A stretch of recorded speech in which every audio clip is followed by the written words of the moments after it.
Memories of a terrifying car accident crash through the protagonist's mind, feeling like a distant urban legend from a previous life. Now reincarnated and living in a new world for a year, the 18-year-old soul decides to cast aside fear and embrace this second chance. While clinging to human memories, the fox-bodied protagonist clumsily dives headfirst into the deep snow.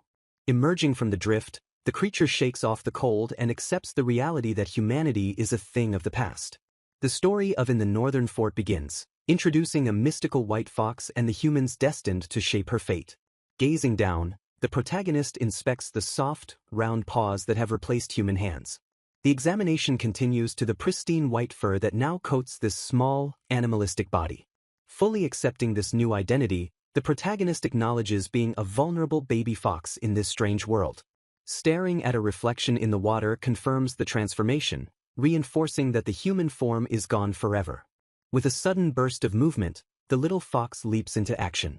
Pouncing awkwardly at a fish in the shallow water, the fox lands with a clumsy splash. The hunt proves difficult as the tiny predator flails in the water, unable to secure the catch. Despite retaining a human mind, the protagonist realizes that wild instincts are beginning to override logical thought. A familiar voice suddenly cuts through the air, calling out the name Milfiria. Looking up, Milfiria sees a majestic adult fox looming over her, questioning what the little one is doing. Delighted by the presence of her guardian, Milfiria happily cries out to her mother.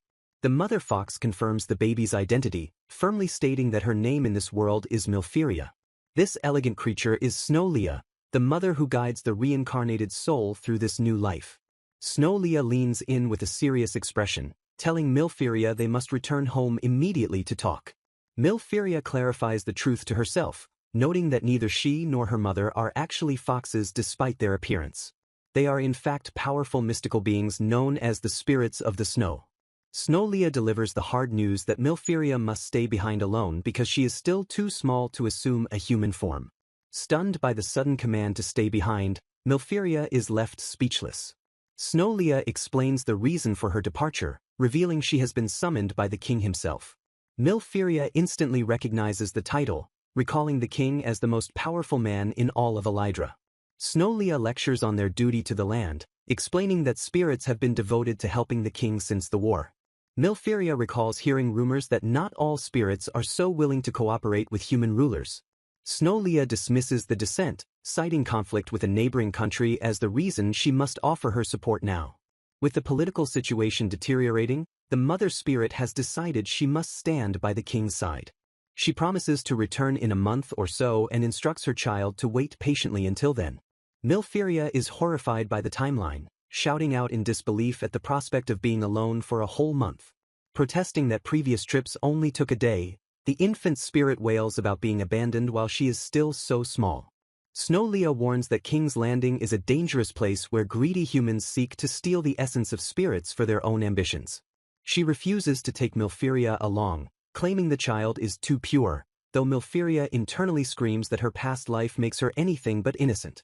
Desperate to not be left behind, the little fox clings to Snowlia's robes and begs to be taken, insisting she is actually covered in worldly desire. Snowlia pets her head, remarking on Milfiria's odd maturity but ultimately dismissing her as just a child who must stay. Embracing her daughter, the mother admits how difficult it is to leave her behind while she is still so young.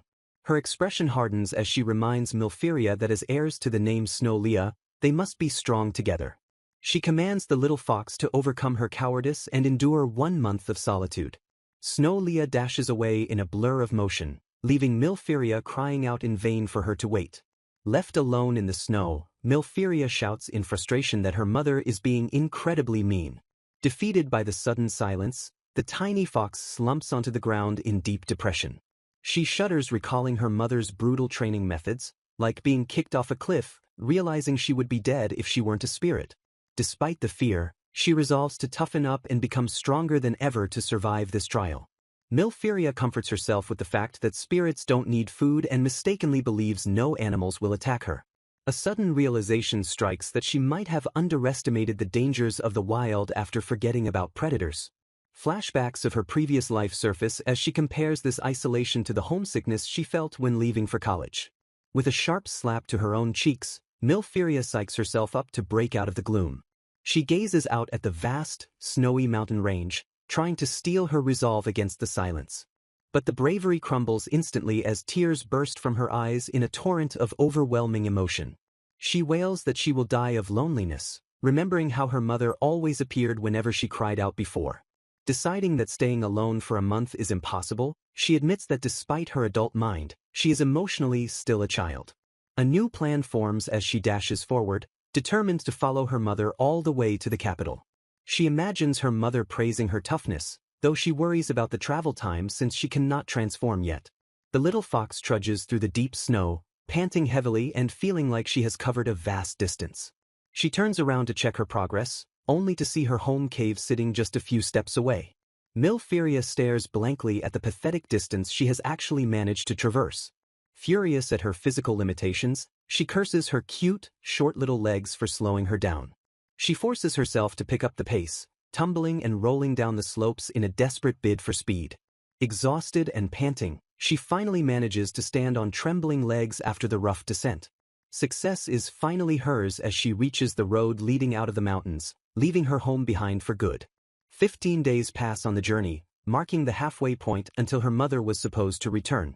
Milfiria reaches a signpost and notes that despite rumors of a warmer climate, it is still snowing near the capital. Nervous but determined, she looks toward the city, wondering if she will be okay in the countryside she has never seen before. Milfiria gazes toward the distant structures, wondering what lies on the other side of the imposing gates. A child's shrill voice suddenly pierces the air, excitedly misidentifying the spirit fox as a mere doggy. Startled by the sudden noise, Milfiria freezes in place as the children approach. Bristling with indignation, she demands to know who they are calling a dog, clearly shaken by the fright. Before she can escape, a pair of hands snatches her up, leaving her stunned and helpless in their grip. The children cheer and marvel at her soft fur, passing her around like a toy while she struggles. An adult interrupts the rough play, asking the children what they are doing while Milfiria pleads not to be pulled apart. The children gasp in surprise as Milfiria seizes the chance to wiggle free from their grasp. She scampers into the bushes, vowing never to return to that town or deal with those rough children again. Alone again, a wave of sadness washes over her as she whispers how much she misses her mother. She realizes her childish emotions are a result of her mind being dragged down by the young age of her new body. Resolving to take action, she decides to head to the fort, certain the knights there can guide her to King's Landing. The imposing stone walls of the fort loom ahead under the bright sky, promising the answers she seeks. Milfiria leaps down toward the structure from the hillside, awed by the sheer size of the fortifications. 2 guards stand watch at the entrance, oblivious to the small white fox observing them from the underbrush. Spotting a gap in the perimeter fence, she calculates that her small frame can easily squeeze through the opening. With a determined effort, she pops through the bars with a soft sound, landing successfully on the other side. She lands softly and quickly tucks herself away into the foliage to remain unseen by the soldiers. From her hiding spot, she marvels at the sight of real knights training, a thrilling spectacle she never saw in her past life. A sharp voice cuts through the air, reprimanding a soldier for slouching and lacking the proper attitude. Milfiria observes the commanding figure, noting the large scar on his face and deducing he must be their superior. The intense gaze of the scarred knight sweeps across the training grounds as he instructs his men. She realizes with a start that the intimidating commander is a knight with only one functioning eye. Her eyes widen in surprise as she fixates on the formidable warrior, captivated by his presence. Panic surges through her as the knight suddenly turns in her direction, prompting her to scramble away. Heart pounding, she crouches low in the grass and wonders anxiously if she was spotted. She peeks out cautiously, only to find the knight staring directly at her hiding spot. The scarred knight narrows his single eye, his sharp gaze piercing right through her concealment. Terrified realization sets in as she confirms that he is definitely looking right at her. Abandoning stealth, she bolts from the bushes while the knights look on in confusion at the sudden movement. She skids around a corner and presses herself against the wall, desperate to break his line of sight. Catching her breath, she regrets her cowardly flight, remembering that she needs them to show her the way to King's Landing. Alone and trembling in the cold, Milfiria tries to muster courage by reminding herself of her past human life while wondering what is for dinner. She instinctively calls out for her mother, but her voice fades into the silence of the snowy landscape. Her bravado collapses instantly, and she glumly admits that she might just be a coward after all. Paranoia sets in as she imagines humans discovering she is a spirit or brutally ripping off her white fur. The small fox trudges through the deep drifts, navigating the narrow, frozen alleyway between the tall stone buildings. Deciding the alley is too dark, she spots a secluded nook and decides it will serve as a shelter for the night. Exhaustion completely overwhelms her tiny body, and she curls into a tight ball to preserve warmth. Sleep claims the infant spirit, her breathing deepening as she rests peacefully in the snow. The night passes quietly, giving way to a calm morning over the snow-covered rooftops and trees. A sudden noise jolts Milfiria awake just as a hand pushes open the window directly above her resting spot. A stern man with spiky hair and a prominent vertical scar running down his left eye gazes out into the morning air. Milfiria freezes in place, her eyes widening in shock as she stares up at the figure looming above. The man leans casually out of the window, his sharp gaze locking onto the tiny white fox huddled against the wall. Panic surges through Milfiria as she instantly recognizes him as the terrifying man with the scar. Horror strikes when she realizes that of all places, she accidentally chose to sleep directly beneath his room. The man's expression remains unreadable and stoic as he stares down at the trembling creature, assessing the situation. He shifts his weight, preparing to make a move that sends a fresh wave of alarm through the fox below. With a heavy thud, boots crunch into the snow as the man leaps from the window and lands right next to her. The sound of footsteps crunching through the snow fills the air as he steadily closes the distance between them. Milfiria cowers against the wall, paralyzed by confusion and fear as she questions why he is approaching her. Terrifying visions flood her mind, depicting gruesome scenarios of being roasted on a spit or stripped of her fur. The scarred man reaches out a hand toward her, his face impassive but his looming presence signaling danger. Squeezing her eyes shut in terror, Milfiria screams internally, bracing herself for the terrible fate she believes is coming. The massive, one-eyed knight blocks the only exit, his imposing frame sealing off any chance of escape. Panic seizes Milfiria as she realizes there is absolutely no room to dash past him to safety. Trapped and trembling, the tiny fox cowers in the face of the looming threat. Her mind screams for help, paralyzed by the overwhelming certainty that she cannot handle this situation. A sharp gasp escapes her throat as the giant figure shifts his weight.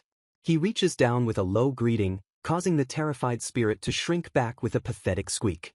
As his hand descends, Milfiria notices the rough texture of his skin and the blisters born from wielding a sword. Staring up at his scarred face, she is struck by an undeniable aura of raw strength. Fear overrides admiration as she realizes that getting caught now could mean the end of her life. Desperation takes hold, screaming in her mind that she absolutely cannot allow herself to be captured. She laments her inability to conjure a defensive blizzard or freeze her enemy like her powerful mother can. The uncertainty of what this human might do to her fuels her terror. Despite the odds, she steels her resolve, refusing to give up without a fight. Instinct takes over, and she snaps her jaws shut around the man's finger with all her might. The force of the bite echoes through her small body as she clamps down on the intruding hand. She releases her grip, staring in confusion at the finger she just attacked. To her shock, the man simply apologizes for frightening her, his expression softening with regret. He gently withdraws his hand, leaving the bewildered fox unharmed and confused by his mercy. A few drops of blood well up on his finger, marking the spot where her tiny teeth broke the skin. Silence hangs between them as the knight stares down at the small creature who just attacked him. The tension dissipates, replaced by a strange stillness in the snowy alley. He straightens up to his full height, casting a long shadow over the tiny fox. Milfiria stares at the wound, stunned by the realization that she actually bit a human. The metallic taste of blood lingers in her mouth, awakening a wild side she didn't know she possessed. Worry instantly replaces aggression as she hopes her small teeth didn't cause him any serious harm. Shocked by her own violence, she looks up at him with wide, apologetic eyes. The knight observes her change in demeanor, noting that she has suddenly become quite lively. To her own surprise, her body moves on its own, and she finds herself rubbing her head against his boot. Her mind screams for him to stay away, yet she cries out in worry, torn between fear and concern. The man turns to leave, but Milfiria instinctively trots after him, unable to suppress her new urges. He pauses and glances back, confused by the tiny creature following close at his heels.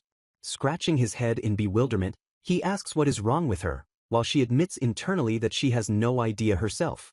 Milfiria remains on guard against humans as a baby fox, though her human soul feels compelled to apologize for biting the man. She observes that despite his scary face, he doesn't actually seem like a bad person. Reconsidering her stance, the little fox decides she shouldn't be so quick to judge his character. She watches intently as the man turns and walks away from the window. Milfiria wonders if he went to treat his wound, feeling a sudden pang of loss when he disappears from sight. Frustration bubbles up as she wishes she could speak just to tell him how sorry she is. Defeated by the language barrier, the tiny fox slumps onto the ground in silence. A hand suddenly grips the window frame, signaling the man's return. The man reappears, holding a steaming plate of food in his hand. Milfiria's ears perk up as she realizes he has come back. A plate of hot, delicious-looking meatballs is revealed to the hungry fox.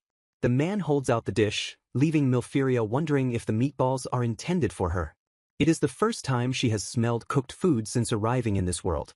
She remembers that spirits don't usually get hungry and her mother only offered dying wild animals. However, seeing the prepared food on that plate stirs a forgotten appetite. Drool drips from her mouth as she stares hungrily at the man. Unable to contain herself, she presses her paws against the wall and lets out a pleading sound. The man holds up a hand, telling her to wait just a second. He places a wooden crate down to create a platform for her. Carefully, he sets the plate of meatballs onto the makeshift table. Milfiria's eyes sparkle with excitement as the food is placed within her reach. She inches closer to inspect the offering. Sniffing the air, she investigates the savory aroma. Overcome with joy, she wags her tail and circles the food. The man steps back, telling her to take her time and that he will leave her to it. Milfiria watches him for a moment as he prepares to leave. He turns and walks away quickly. Her attention snaps back to the steaming meatballs, her mouth watering. She climbs onto the crate and digs into the meal. A sudden realization strikes her as she takes the first bite. The flavor is overwhelming, leaving her with a look of pure bliss. Completely satisfied, she radiates happiness after the warm meal. Milfiria happily laps up the food from the plate, thoroughly enjoying the meal provided to her. Finishing her meal, she stands on her hind legs to peer over the edge of the wooden crate. The scarred knight wipes down his blade with a cloth, noticing the small white fox watching him from the box. Staring at the fresh wound on his face, Milfiria wonders if the injury will leave a permanent scar. She reasons that her spirit nature means no germs, but she still thinks he should bandage the cut. The knight leans against the window frame, gazing silently at the small creature as she watches him back. He remarks with a hint of amusement that she licked the plate completely clean. Looking down at her, he asks where she intends to sleep for the night. Milfiria glances around the corner at a pile of tools and equipment stored in the shed. She finds a comfortable spot among the tools and settles herself down with a soft rustle. The knight smiles gently, noting that she will have to move the shovel in the morning. He bids the small fox goodnight, extending a hand before leaving her to rest. Milfiria gazes after him, realizing with a warm feeling that he is actually worried about her. She reflects on the sound of his voice, noting how low and gentle it sounds despite his rough appearance. Her thoughts drift to the one-eyed knight as she listens to the rhythmic sound of him polishing his sword again. Lying in the quiet, she perks up her ears as she begins to hear the faint signs of life around her. The sounds of other knights echo from the distance, reminding her that she is not alone. She remembers the crushing loneliness of her time in the mountains where the silence was absolute. The scenery of the lonely road blurs in her mind as she drifts between her current reality and her memories. She acknowledges that she is neither a wild beast nor a solitary spirit since she retains memories of her past life. Comfort settles over her as she realizes she still feels most at ease when she is near people. Morning light floods the area, illuminating the stone walls of the fort as a new day begins. She stretches her limbs luxuriously as the knight greets her, noting that she is up early. The knight rests his arms on the windowsill, looking down at the waking fox from his room. He offers a small kindness, telling her that he will go get her some breakfast. Milfiria perks up with excitement, asking if she is really going to get breakfast too. Suddenly, the knight begins to change his clothes, exposing his back and startling the watching fox. Milfiria freezes in shock at the sudden nudity, her eyes widening in surprise and embarrassment. She quickly looks away, flustered by the unexpected sight of the knight undressing. To distract herself, she frantically begins digging a hole in the ground with her paws. The knight warns her about getting stuck, but she is too obsessed with the fun of digging to listen. Predictably, she falls into the deep hole and has to apologize for her mischief. The scarred knight smiles warmly down at Milfiria, confirming that his earlier reassurances about safety were true.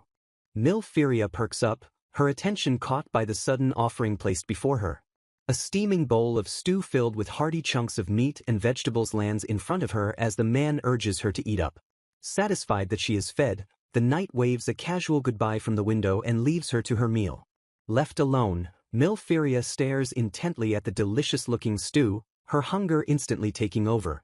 After devouring the meal, she licks her lips in satisfaction, feeling content and full. With a full belly, she makes a firm decision to stay at the fort for the time being. She reasons that the fort is a safe haven populated by knights rather than first-seeking hunters, making it the perfect hideout. Watching the knights run their training laps, she realizes she won't be lonely here while she waits for her mother's return. Most importantly, the promise of regular, delicious meals seals the deal for the food-motivated spirit. With her mind made up, she sets out on a mission to explore every corner of her temporary home. She wanders through the stables, peeking curiously at the towering horses resting in their stalls. Stepping outside, she discovers a vast open space covered in pristine, untouched snow. It is a massive training field, offering a perfect, blank canvas of fresh powder for her to conquer. Unable to resist the allure of the fluffy white ground, she tentatively steps onto the surface. Giving in to her animal instincts, she leaps into the air with a joyous shout of pure excitement. She justifies her playtime by reminding herself that she is currently just a little fox, so she might as well enjoy it. Zooming across the field, she excitedly vows to leave a trail of paw prints over every inch of the snow. She dives headfirst into the drifts, rolling and burrowing through the powder with reckless abandon. Shaking the snow from her fur, she happily concludes that today was a genuinely good and fun day. Returning to her shelter, she spots the scarred knight waiting by the door. He turns his head, his sharp eyes instantly locking onto the returning fox. He watches her approach with a knowing look, leaning casually against the doorframe. He offers her a warm blanket, which she happily accepts for its fluffiness despite her fur keeping her warm enough. Another meal is placed on the windowsill, ensuring the little guest is well fed for the night. The knight smiles knowingly, observing that she seemed to have a lot of fun running around on the training field earlier. Milfiria freezes in her tracks, mortified to realize that he witnessed her entire display of childish playing. Burying her face in her tail, she curls up in embarrassment and vows to be much more careful about her dignity tomorrow. The knight looks down in confusion at the sulking fox, while she internally reinforces that one can never be too cautious around humans. Two knights chat casually outside the barracks, informing one another that it is time for the scheduled shift change. Exchanging a polite goodnight, the guards rotate their posts while Milfiria hides in the bushes nearby. Peeking out cautiously from her snowy cover, the little fox hopes that no one noticed her presence. Scanning the area with vigilance, she confirms that the coast is clear and she sees no one. Relieved that her cover remains blown, she perks up and declares that everything is all right. With a wiggle of her body, she prepares to scramble out of her hiding spot into the open snow. Milfiria slides through the snow, noting that 4 days have passed since she decided to stay at the fort. During her surveillance, she has learned that the number of knights stationed there is surprisingly small for such a large fortress. She admits it is fun to play hide and seek and explore without being spotted, though she insists she isn't just playing around. Defending her daily routine, she exclaims to herself that staying hidden is actually a lot of work. Inside the fort, the one-eyed knight sits by the window with a cup, unaware he is being watched. Milfiria notes that this specific knight with one eye gives her food faithfully every morning and evening. He is always careful to avoid loud noises to keep from scaring her, showing skill in gently closing windows and doors. Although she remains a little prejudiced and nervous, she concludes that the one-eyed knight must be a good person. The knight suddenly speaks up from the window, announcing that he has got something for her. He extends his hand out the window, offering a treat directly to the cautious fox. Sniffing the air, Milfiria detects the scent of meat, wondering if the savory treat is jerky. The knight leans casually on the sill, waiting patiently for her to accept the offering. He observes her silence with a calm and patient gaze. Milfiria stares at the hand, drooling slightly as hunger wars with her caution. She realizes with hesitation that he wants her to eat directly out of his hand instead of from a plate. Conflicted and unsure what to do, She laments that her appetite is getting the better of her sadness. Pacing nervously in the snow, she silently begs him to just put the food down on the box. The knight encourages the hesitant fox, assuring her that it is good and urging her to eat it. With a reassuring look, he promises her that he will not do anything to harm her. Milfiria pauses, weighing his words against her instincts. Overcoming her fear, she tentatively approaches the hand holding the dried meat. With a quick movement, she leans in to take the offering directly from his fingers. The knight watches her closely, ensuring she takes the food without fear. Having secured the prize, Milfiria quickly scampers back to a safe distance. She happily munches on the snack, exclaiming in delight that it is absolutely delicious. The knight smiles warmly, pleased to see the little fox enjoying the food he provided. The one-eyed knight offers more food to the little fox, delighting Milfiria with the delicious treat. She happily munches away, completely absorbed in the joy of eating her fill. The knight watches her with a gentle expression as she focuses entirely on chewing her meal. He slowly reaches out a hand, attempting to bridge the distance between them while she eats. Reflexes taking over, Milfiria instantly darts away from his touch in a blur of white fur. The knight looks visibly dejected as he explains he only wanted to pet her, while she stubbornly keeps her distance. He stares out at the forest with a slumped posture, radiating a wave of disappointment that makes Milfiria pause. Guilt washes over the little fox as she watches him, conflicted by her instinctual reaction. She admits to herself that she always gets nervous and runs away whenever he tries to touch her. It pains her to see the crestfallen look on his face every single time he fails to pet her. Frustrated with herself, she questions why she cannot just let him pet her since he feeds her delicious jerky daily. She wonders if her evasion is due to animal instinct or spirit nature, admitting she fears his large hand falling on her head. Internally, she offers a sincere apology to the one-eyed knight for her skittish behavior. She insists that despite being a lone spirit, she is not the type of girl who enjoys pushing people away. The window suddenly slides shut, cutting off her internal monologue as the knight bids her goodbye. Left staring at the closed window, Milfiria sits in stunned silence at the abrupt dismissal. Recovering quickly, she decides to try making amends and allowing him to pet her after dinner. Later, she creeps through the bushes, rustling the leaves as she navigates the castle grounds. She praises her own stealth skills, believing she has successfully avoided detection by the other knights for another day. Her thoughts drift to food as she wonders if the one-eyed knight has returned with her dinner yet. A sudden rustling noise nearby catches her attention, freezing her in her tracks. Sniffing the air, she detects the scent of another animal hiding in the brush. She guesses it might be a stray dog and pauses to assess the situation. As the creature emerges, she realizes with horror that it is not a mere stray but something far more dangerous. A vicious wild dog glares at her, its eyes locked onto her small form with predatory intent. Terror grips her as she recognizes it as a real wild animal, far different from the tame creatures of the fort. The beast lowers its head and bares its teeth, preparing to strike at the defenseless fox. With a terrifying roar, the wild dog lunges forward, snapping its jaws in a lethal attack. Milfiria sees the murderous look in its eyes and knows it views her only as prey. Screaming internally that she is going to be killed, she turns and bolts for her life. She spots a deep patch of snow and instinctively directs her flight toward it. Utilizing her light weight, she runs across the surface of the snow while hoping the heavy dog will sink and slow down. Sprinting through the deep snow, the desperate fox hopes that the difficult terrain will buy her some time to escape the predator. The white wolf growls menacingly as it closes the distance, forcing the terrified prey to scramble away.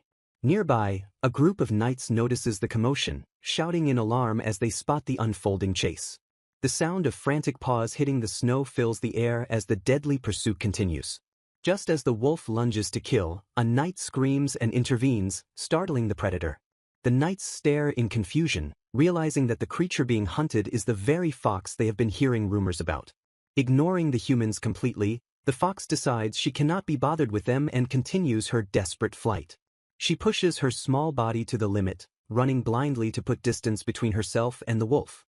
Ahead, she spots a large body of water and identifies it as the pond, seeing a potential escape route. With the predator hot on her heels, she realizes that her only chance of survival is to get into the water immediately. Without hesitation, the fox leaps from the snowy bank and splashes into the icy water while the wolf skids to a halt. Paddling furiously, She urges herself to swim faster to put distance between herself and the shore. The wolf barks in frustration from the bank, but the fox correctly predicts that it will not follow her into the freezing water. Relieved by the size of the pond, she surmises that this large body of water is likely used for snow-clearing operations.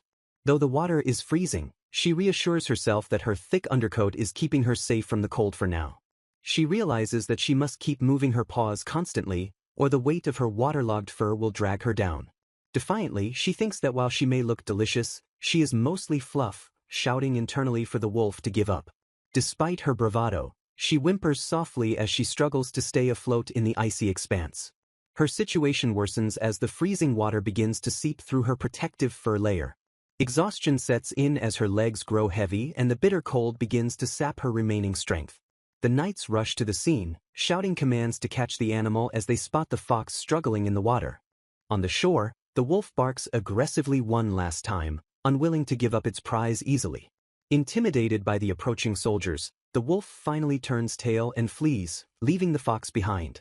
A bearded knight calls out to the fox, ordering her to come here, which she gratefully acknowledges. The man reaches out with a stern expression, gesturing for the small creature to swim towards him. Overwhelmed by his intense demeanor, the fox hesitates, paralyzed by fear despite his offer of help. The bearded knight yells at her to hurry up because it is cold, causing the fox to think he is incredibly scary. Terrified by his loud voice, the fox internally screams at him to stop yelling at her. A bald knight joins in, shouting aggressively for her to get up there and demanding to know what she is doing. Faced with the bald man's furious expression, the fox turns away in a panic, desperate to escape the scary humans.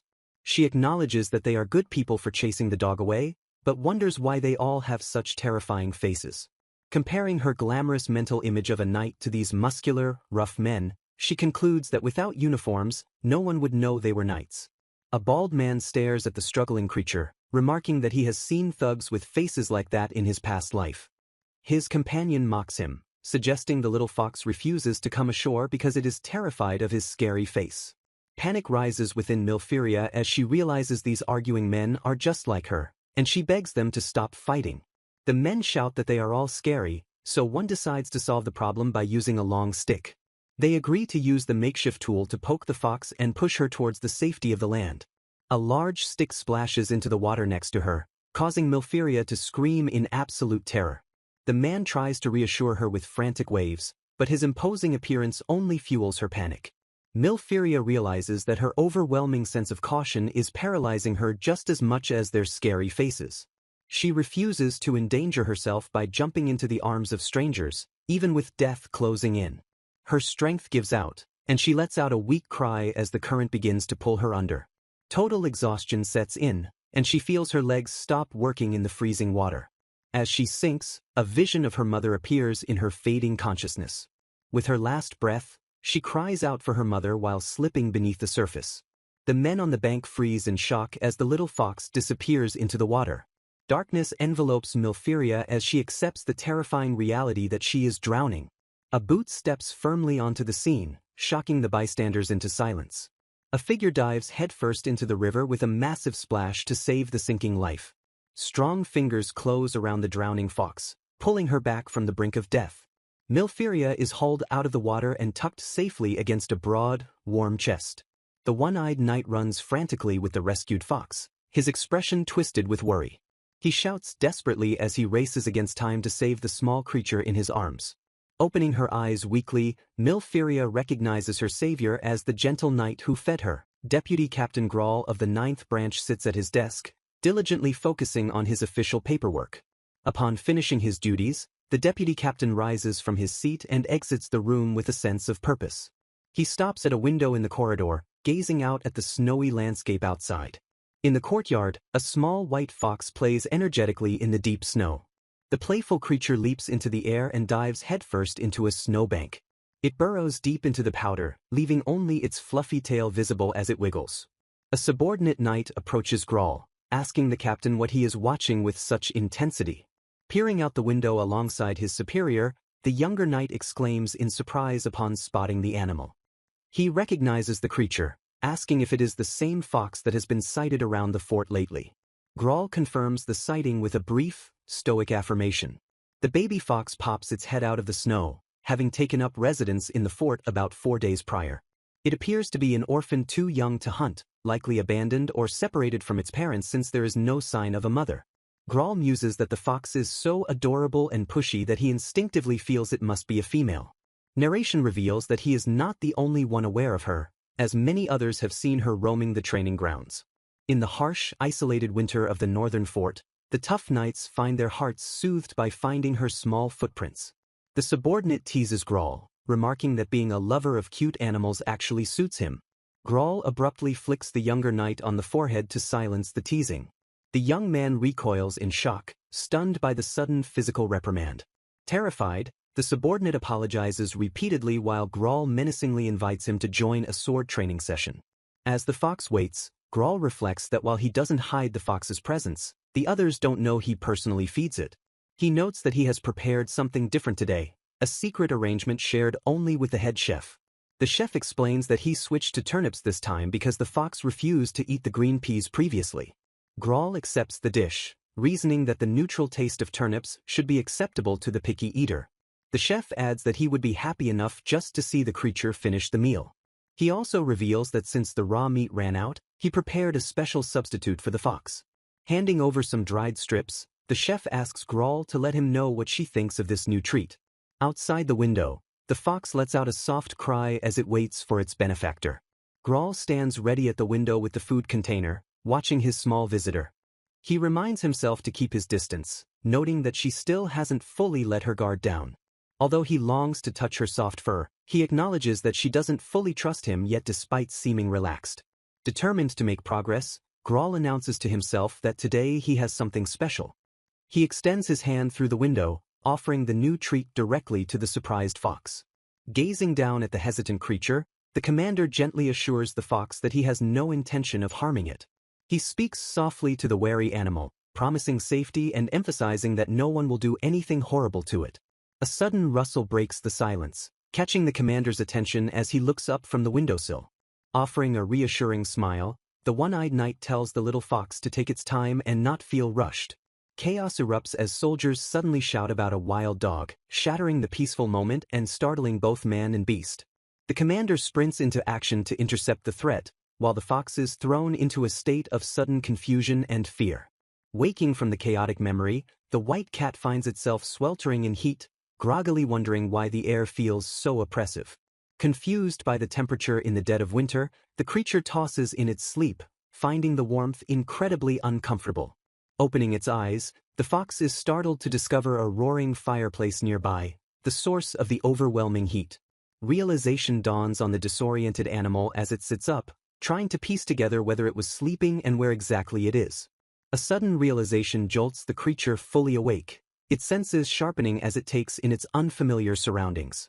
Sniffing the air, the fox detects an unfamiliar scent and realizes with panic that the person holding it is not the one-eyed knight. A loud sneeze escapes the small animal, betraying its wakefulness to the person holding it.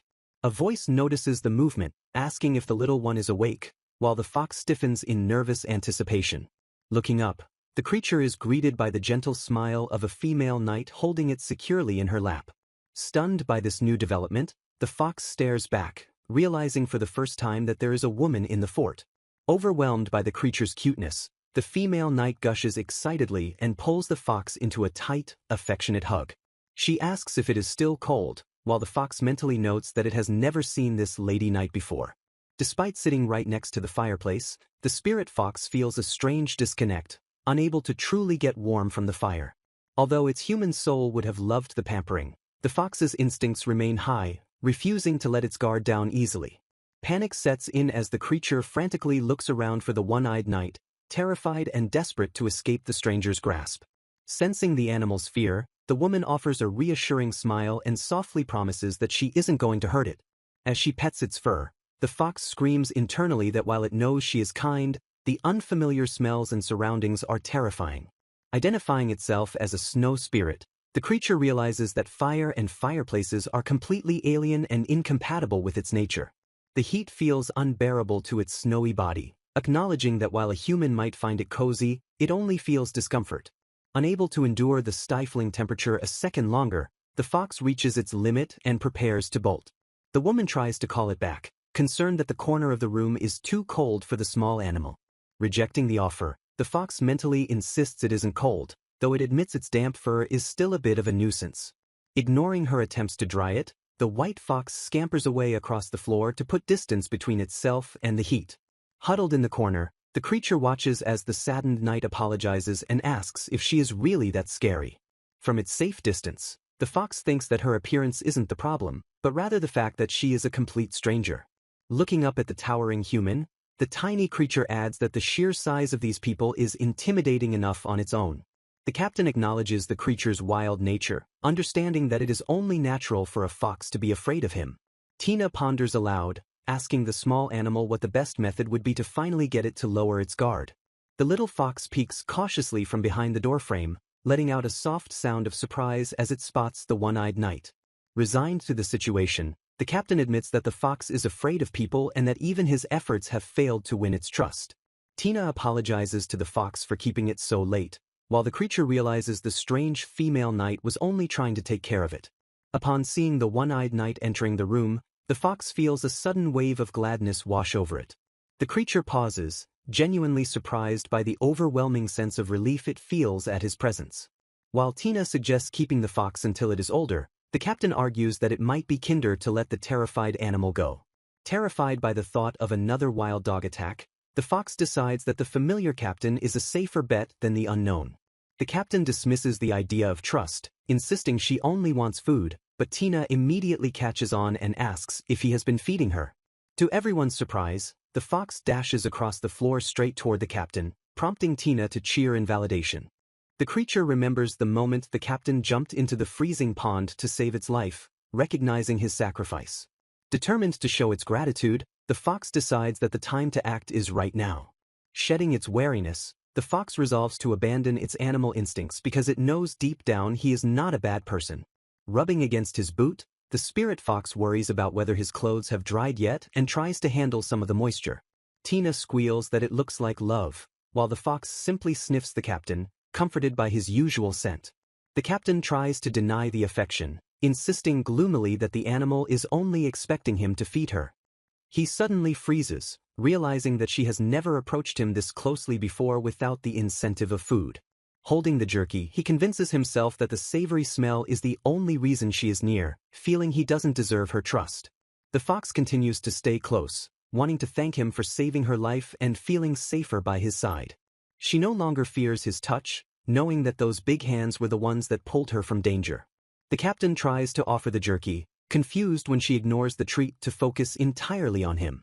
Tina observes the interaction with a smile, pointing out to her superior that the fox genuinely likes him. She chides the oblivious captain, explaining that the creature understands perfectly well that he saved its life. Grateful for the translation, the fox barks a thank you to Tina for speaking up on its behalf. Slowly, the captain reaches his hand down toward the small white fox, offering a gentle touch instead of food. Tina laughs and declares she is jealous, while the captain covers his face to hide his overwhelming emotion. Overcome by the moment, the captain shields his eyes, silently processing the bond he has finally formed with the little creature. The fox looks up at him with wide, trusting eyes, waiting patiently by his side. Tina introduces herself properly, assuring the fox that she isn't a bad person either and hopes for forgiveness soon. She suggests that if the fox isn't hungry, it should get some rest since the hour is getting late. Warning the little one to stay safe, she reminds them that dangerous wild dogs can infiltrate the training grounds just as they did today. The female knight squeals uncontrollably at the creature's cuteness, while the commander reminds her to maintain composure. He states grimly that they cannot simply abandon the small animal outside to be devoured by wild dogs. Crouching down, he vows to care for the fox until it is grown, despite his doubts about raising a wild beast among humans. The fox silently accepts the offer, deciding that the safety of the building is far better than the cold outside. However, a pang of loneliness strikes as it thinks that true happiness would only come if its mother returned. Running through the halls, the fox ponders the future, realizing it will eventually have to say goodbye to the one-eyed knight. The thought of leaving the man who has cared for it brings a wave of sadness, and the fox admits it will miss him. Later, the commander leads the fox to a quiet corner and announces that this will be its sleeping area from now on. He tells the creature to wait a moment and steps into a storage room, leaving the fox curious. The door shuts with a click, leaving the small animal alone in the middle of the vast floor.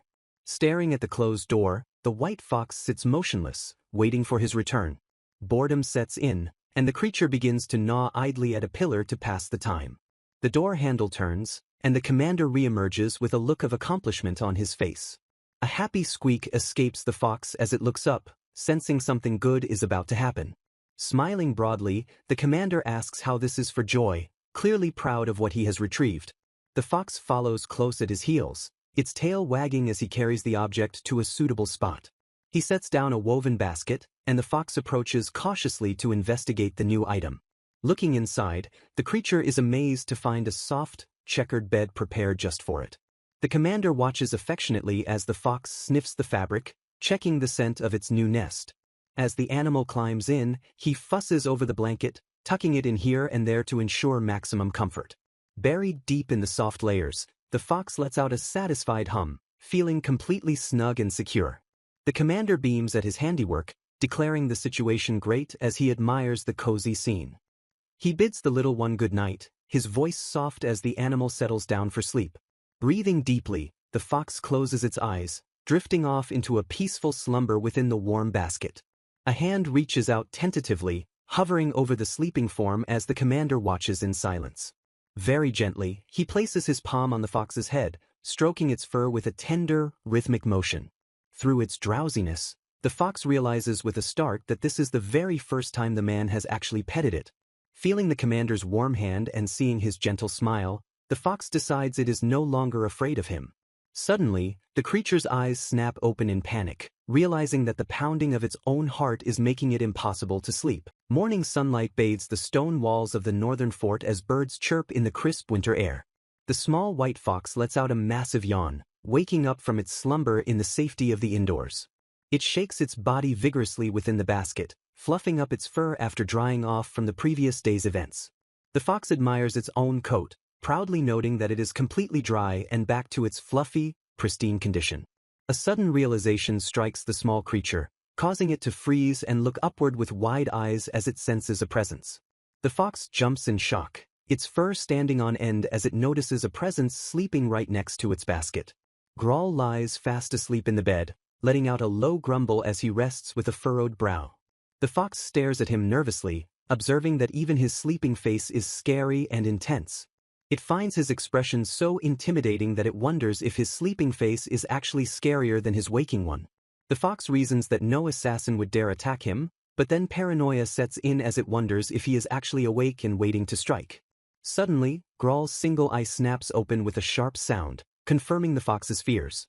The terrified fox lets out a squeak of pure panic, freezing in place as the knight wakes up. Grawl shifts in the bed, the sheets rustling as he begins to sit up while the fox watches warily. The knight lets out a long yawn, shaking off the remnants of sleep as he rises. He scratches his head groggily, sitting on the edge of the bed while the fox observes him from the basket. Grawl finally notices the small creature staring at him and turns his gaze downward. He smiles gently, explaining that he brought the fox inside to protect it during the night. Grawl bids the fox a good morning, leaving the small animal surprised by his gentle demeanor despite his scary appearance. The fox internally admits that it was significantly more scared than usual when he first woke up. As Grawl sits quietly, the fox resolves to try its best not to be so frightened of him tomorrow. Grawl reaches his hand out slowly toward the fox, causing the animal to watch his movements closely. He gently places his hand on the fox's head, petting it with a soft touch that makes the fox squeak. However, Grawl's expression turns to one of concern as he feels the animal's fur. He strokes the fox's cheek and neck, verifying the temperature of its skin with a worried look. Grawl asks if the fox is cold, noting with concern that its body still feels chilly to the touch. The fox leans into the touch but thinks to itself that it is not cold at all. It explains internally that its body is naturally cold because it is a snow spirit, not because of the incident in the pond yesterday. The small fox fidgets and squeaks, unable to bear the fuss being made over its condition any longer. Desperate to prove its health, the creature scrambles out of the basket and insists that it is completely fine. It dashes in circles around the room, showing off its returned energy to the skeptical knight. The fox picks up speed, blurring across the floor to demonstrate that its vitality has fully returned. Suddenly, a large hand swoops down and effortlessly snatches the zooming animal in mid-stride. Grawl holds the fox steady, admitting that while he sees it's fine, he was just starting to enjoy the quiet. He gazes at the squirming creature with a soft, amused expression, his single eye crinkling gently. Defeated by his grip, the fox sits obediently on the floor and looks up with innocent, wide eyes. The scene shifts to the fox peeking out from under a blanket, watching Grawl as he prepares for the day. The fox lets out a silent scream of shock, realizing Grawl is changing his clothes right in front of it. Blushing furiously, the fox buries its face in the fabric, chanting internally that it didn't look at anything. It retreats fully into the basket, pulling the blanket over its head to hide from the awkward indecency. Grawl, now fully dressed, remarks that it is a bit early but decides to head out for his training anyway. He pauses at the door, glancing back at the basket where the flustered fox is still hiding. He promises to be back in a little while so they can have breakfast together before heading out. The fox pokes its head out of the basket, its ears twitching as it listens to the knight's retreating footsteps. Grawl opens the door and steps out, leaving the warm room for the freezing morning air. As soon as the door clicks shut, the fox hops out of the basket with sudden determination. Grawl stops in the hallway, his instincts flaring as he senses a small presence trailing him. He turns to find the fox standing there and asks in exasperation when exactly it managed to sneak out. Grawl firmly tells the animal it cannot come, waving his hand to shoo it back into the safety of the room. The fox stubbornly holds its ground, thinking that it has only ever seen the knight through a window before. It reasons that since it isn't working today, there is no harm in staying by his side to watch him. Recognizing the creature's resolve, Grawl sighs in defeat and allows the fox to tag along. The fox lets out a wide yawn as they step outside, the crisp air waking it up completely. It steps onto the snow, noting that the melted surface from yesterday has frozen into a hard crust. Despite the chill, the fox trots confidently, reminding itself that as a snow spirit, it is immune to the cold. It looks up at the frozen trees, feeling sympathy for the humans who must struggle to breathe in such harsh air. The fox pauses to watch Grawl, who has already begun his rigorous training routine in the distance. Grawl runs laps around the courtyard, his breath pluming in the icy air as he maintains a steady pace. He pushes through the cold with disciplined focus, his movements sharp and rhythmic against the winter backdrop. Finishing his run, Grawl stretches his arms high, cooling down from the intense workout while the fox watches in admiration. The one-eyed knight trains shirtless in the freezing cold, muttering through grit teeth that his body is supposed to be hard enough to withstand it. Watching in disbelief, the little fox panics and mentally begs him to stop stripping in such harsh weather. Staring at his bare torso exposed to the elements, the creature wonders if the knight is actually made of steel. The fox questions if he performs this grueling physical routine every single day in the middle of winter. Suddenly, a flock of small birds descends from the sky, chirping loudly and landing directly on the fox. The fox struggles to shake them off, annoyed by the birds bothering it while it tries to observe the knight. It recalls that animals were supposed to be scared of spirits like itself and its mother. The fox realizes sadly that apparently only its mother was feared, as even little birds are attacking it now. A memory surfaces of a woman telling the fox that it must become much stronger than it is now. The knight continues his shirtless run through the snow, oblivious to the cold biting at his skin. Determined not to be left behind, the little fox scampers quickly after him through the deep drifts. The knight maintains a steady pace, his breath visible in the air as the fox struggles to keep up with his stride. Later inside the fort, Tina stands in the hallway, noting the silence of the early morning. She reflects that the commander across the hall has been busy since early morning. She observes that the branch chief's office next door is also quiet, as those two are always up early. A door opens and Kix steps out, yawning widely and looking exhausted. Tina greets him, noting that he looks incredibly sleepy. Kix explains he just finished a night shift and is heading straight to eat and sleep. He complains that border security work makes it hard to find time for anything else. Kix dismisses the rumors of spirits in the snowy mountains, doubting anyone would risk their lives to cross. Tina reminds him that the king himself ordered them to protect the mountain, making it an important mission. As they enter the mess hall, they both freeze, noticing something unusual about the atmosphere. Kix asks why everyone is acting so weird, sensing the strange tension in the room. They spot the commander sitting at a table by the window, with a small white creature on the floor nearby. Kix squints and asks if it is a hairball, while Tina realizes with a gasp what it actually is. The little fox, whom Tina identifies as Milchan, looks up with wide, innocent eyes. Kix finally recognizes the little fox, surprised to see it inside the mess hall. He demands to know why it is inside and with the commander, prompting Tina to explain there is a reason. The commander stands up, casting a shadow over the small fox sitting at his feet. Kix stiffens and greets the commander with a respectful good morning. Turning his attention to the animal, Kix addresses Milchan, reminding her that it is him. He insists that they met last night, but the fox simply stares at him in silence. Tina blushes furiously while looking under the table, overwhelmed by the cuteness of the fox as Grawl watches her reaction. Grawl turns to the young knight and asks if he was the one who actually named the creature. The knight explains that he just started calling her the first thing that came to mind when he saw her on the property, prompting Grawl to ask why he chose Mil.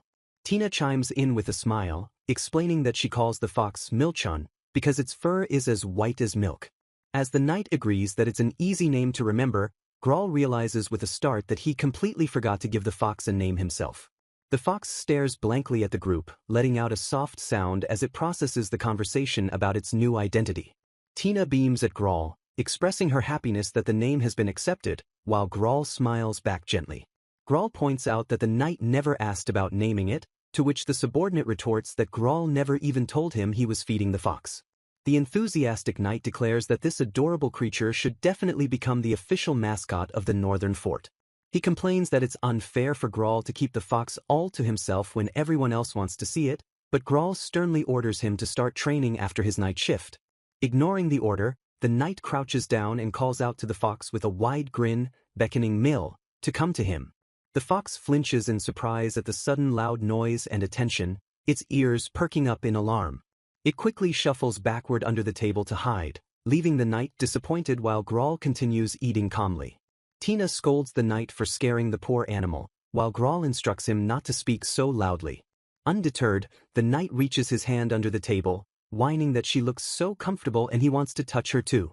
Tina reprimands him again, insisting that he needs to take his time if he wants to be friends, noting that even she hasn't gotten permission yet. She glances up and warns the others that more people are coming into the mess hall. Tina suggests it's time to take the fox back to Grawl's room since she isn't used to being around so many people yet. Her expression turns serious as she mentions that there is something else they need to discuss regarding the situation. The knight asks if she intends to talk to him about it today, specifically wondering if the branch chief knows about the fox. The fox looks up curiously at the mention of the branch chief, sensing the shift in the conversation's tone.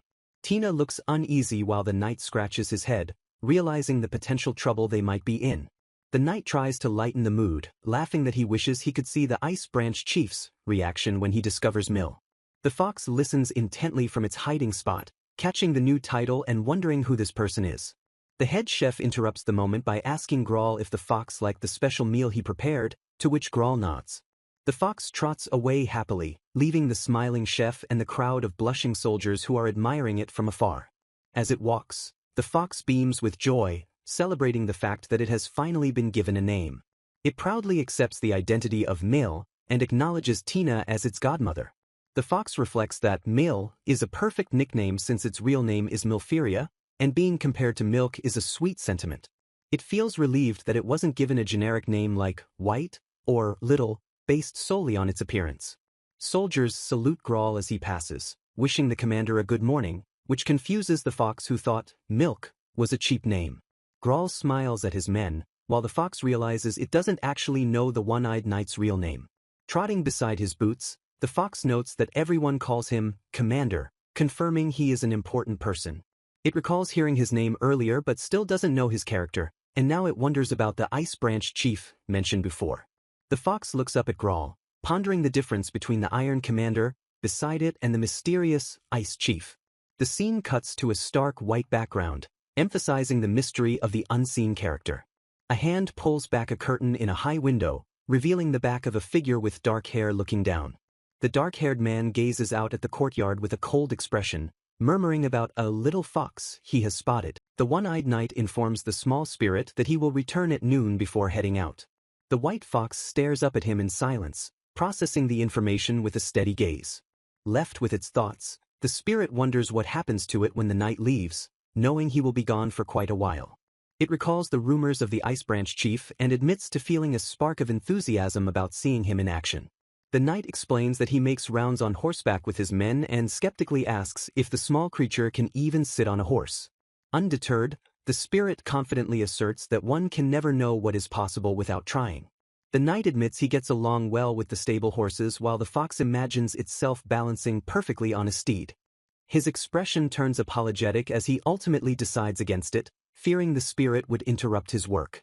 Defeated, the spirit accepts the rejection with a slumped posture, murmuring that it cannot be helped. The knight looks down with a softened, almost guilty expression before making his final departure. He leans in to tuck the spirit into its basket, repeating his promise to return by noon. Annoyed by the repetition, the fox grumbles that he already said that and insists it will be all right. The knight turns his back and walks toward the door, leaving the small creature behind in the room. From the doorway, he emphasizes one last time that he will be back at noon, causing the fox to sigh at his circular conversation. With the knight gone, the fox curls up tightly in its basket and drifts into a deep slumber. Outside the castle walls, the sky is gray and quiet as the morning passes peacefully. The room remains still and silent, the only movement coming from the small fox sleeping in its basket. Waking up later, the spirit reflects that it managed to sleep a lot last night despite being told to stay quiet.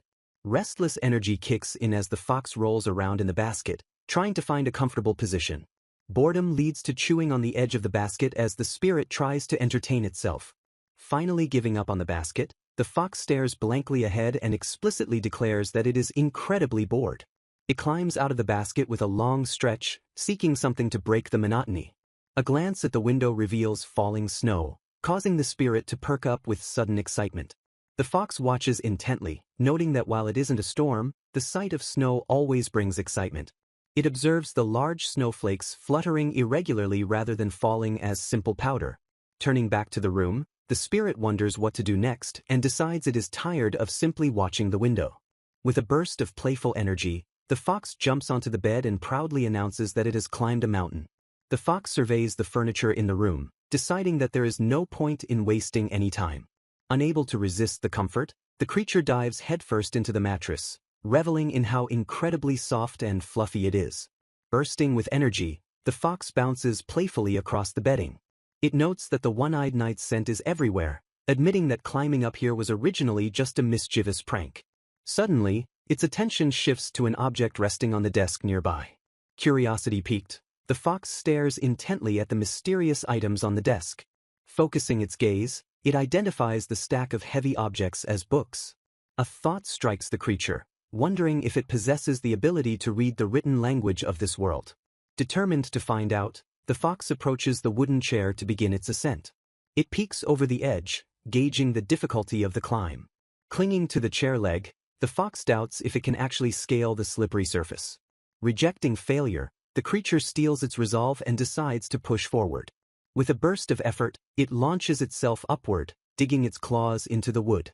Panic sets in as its grip falters and it begins to slip backwards. Straining with every ounce of strength, the fox screams internally to hang on. Finally, with a heave, it manages to haul its small body onto the seat. Though its paws are shaking from the exertion, the fox celebrates its triumph with a proud declaration of success. Looking up at the desk, it calculates that the jump from the chair is an easy distance to cover. With a graceful leap, the creature lands atop the high desk. It admires the exciting view, noting that it rarely gets the chance to look down on the world from such a height. Stepping forward, the fox focuses its attention on the letters written on the page. The symbols appear alien and completely incomprehensible. It stares harder at the text, trying to force meaning from the shapes. To its dismay, the creature realizes it has absolutely no clue what the letters mean, not even from its previous life memories. Resigned to the difficulty, the fox sighs that it will simply have to study the language. It briefly wonders if its snow spirit powers could provide a magical translation shortcut, but the attempt fails. A memory surfaces of its mother holding it, reminding the fox that it learned spoken language by listening to her. It reflects that whether due to its species or past life, it was a much faster learner than most human babies. Glancing back at the book, the fox accepts the hard truth that it absolutely cannot read a single word. Comforting itself, the creature decides that when its mother returns, she will be the one to teach it how to read. As it turns to leave, its fluffy tail accidentally swipes against an ink bottle left on the desk. The fox freezes in horror as the black liquid spills out, staining the surface in an expanding dark puddle. The small spirit freezes in absolute horror as it stares at the tipped-over ink bottle leaking onto the desk. Its eyes widen in sheer terror as the dark liquid begins to pool and spread dangerously close to the edge. Screaming in panic, the fox watches helplessly as the ink invades the table and threatens everything in its path. Desperately trying to save the books, the spirit shoves them aside with all its might to push them out of harm's way. The heavy volumes tumble off the edge of the desk and crash onto the floor with a loud, chaotic thud. Silence falls over the room as the fox peers down from the desk to assess the aftermath of its frantic rescue attempt. The spirit nervously peeks over the edge, causing its ears to twitch as it surveys the scattered items below. Books lie scattered in a disorderly heap, their pages splayed open on the wooden floorboards. Trying to comfort itself, the fox trembles and reasons that at least the books are physically intact on the floor. It breathes a sigh of relief, noting that the precious volumes managed to escape the black ink menace entirely. However, the spirit's face pales as it realizes the ink and papers on the desk are completely ruined and out of control. Panic sets in as the fox remembers the night will return at noon and dreads the inevitable consequences of this disaster. Desperate to fix something, the spirit resolves to at least organize the fallen books before he gets back. Grunting with effort, the small creature pushes against the heavy covers to stack them neatly back into place. Its heart stops as it spots a dark smudge on the cover of a book it thought was safe and realizes it is stained with ink. Scanning the room with growing dread, the fox notices another black stain marring the floor nearby. Horror mounts as it spots yet another splotch of ink further away from the desk, creating a trail of evidence. The spirit freezes in sudden realization as the gravity of the mess begins to sink in. Slowly lifting a paw, the fox inspects the bottom of its foot with mounting dread. To its horror, the paw pad is completely coated in thick black ink, which explains the mysterious stains. Stepping back in shock, the spirit inadvertently leaves a fresh black paw print on the pristine floorboards. The fox stares at the trail of black prints it has created and tries vainly to convince itself that this is somehow fine. Frantically searching the room, the spirit realizes there is nothing suitable to wipe up the ink, and panic rises. With no other option, the fox apologizes to the blanket before dragging it off the bed to use as a makeshift rag. Dragging the heavy fabric across the floor, the spirit scrubs frantically to remove the stubborn stains. Pausing to check its progress, the fox lifts the edge of the blanket with hopeful eyes to see the result. The spirit's hope shatters as it reveals a smeared black mess that looks significantly worse than before. Staring at the disaster, the fox stands stunned as the ink drips from its soaked fur and the ruined blanket. It belatedly realizes that thick blankets are terrible at absorbing liquid and only spread the mess further around. Completely defeated, the small spirit sits amidst the chaos, asking itself helplessly what it should do now. A terrifying vision fills its mind of the one-eyed knight returning to find his room destroyed and becoming furious. Panic completely takes over as the fox runs in circles, screaming internally at the impending doom. A sudden realization strikes the small white fox, leaving it frozen in shock as the gravity of the situation hits home. Eyes wide and pupils dilated, the creature stares ahead in absolute horror at what it has done to the room. Unaware of the chaos awaiting him, the scarred knight rides through the snowy forest with his squad on their return journey. Reaching his quarters, the commander places a gloved hand on the door, preparing to enter his sanctuary. He worries that the fox, still unused to living indoors, might be feeling shy or lonely left all alone in his room. Anxious thoughts race through his mind about whether he swept the floor properly or left anything dangerous behind for the small creature. Opening the door, he is greeted by silence and an ominously empty basket bed near the heater. He steps fully into the room, scanning the area with a concerned expression as he looks for his companion. Disaster strikes his vision as he spots a spilled inkwell and a chaotic trail of black paw prints covering the desk and floor. The knight stoops to pick up the ink cap, his expression unreadable as he assesses the extent of the damage. He stands amidst the carnage of stained papers and ruined floorboards, exhaling a silent sigh at the mess. His sharp eye catches a suspicious lump under the rug where the culprit is attempting to hide from justice. Lowering himself to the floor, he brings his face level with the ground to peer into the darkness beneath the fabric. He calls out the name Mill, causing the guilty lump to flinch violently in terror at being discovered. Under the rug, the fox trembles uncontrollably as the giant human face peers in to inspect her. To her surprise, The knight smiles gently and assures her that he is not mad about the accident. Taking the blame upon himself for leaving the ink jar out, he tells her it is time to come out of hiding. He reaches in and firmly grabs the scruff of the hiding creature's neck to retrieve her. With a smooth motion, he drags the resisting fox out from her sanctuary and into the light. He lifts her into the air, inspecting the ink-stained culprit with a bemused expression as she dangles helplessly. Holding her paw, he notes that her limbs are completely dyed black from the accident. He explains that they need to clean the ink off before their planned visit to the branch chief, relieved she isn't hurt. Hugging her to his chest, he decides to go get some hot water while she clings to his uniform. The fox looks utterly defeated, her ears drooping in shame and exhaustion from the ordeal. She mourns the loss of her earlier enthusiasm, terrified that her dirty feet would have left a terrible impression on the branch chief. The knight marches into the communal bathhouse, startling the soldiers who are already washing there. As his men cheerfully greet their commander, the fox realizes with horror that she has been brought to a public bath. Panicking at the sight of naked men, she screams internally that this view is too much for a young maiden's eyes. Ignoring the chaos, the knight sits down on the floor and carefully wipes her ink-stained paws with a wet cloth. The scarred knight apologizes to the small fox for failing to get all the ink out of her paw. He hopes the stain will wear off naturally while she runs around in the snow outside. If the stain remains, he fears the evidence of his clumsy blunder will last forever. He notes they clean the floor, but the ink stain on the desk refuses to come out. Since the desk was old anyway, he decides this is a good opportunity to replace it. He apologizes profusely for making the fox spend her precious break time cleaning up the mess. With his break almost over, the knight announces he is going to say hello to the branch chief. He warns the fox not to bite the chief's hand, as he is the most important person in the fort. The fox ponders the ominous title of the rumored ice branch chief. The knight asks if she can climb the stairs as they ascend toward the office. The fox wonders if this chief is even stronger and older than the powerful one-eyed knight. Her imagination runs wild, picturing a terrifying bear of a man as the leader. Suddenly nervous, the knight frantically tries to remember which paw was stained with ink. They arrive at the large double doors of the chief's office, standing tall and imposing. The knight knocks firmly on the door while the fox looks up in confusion.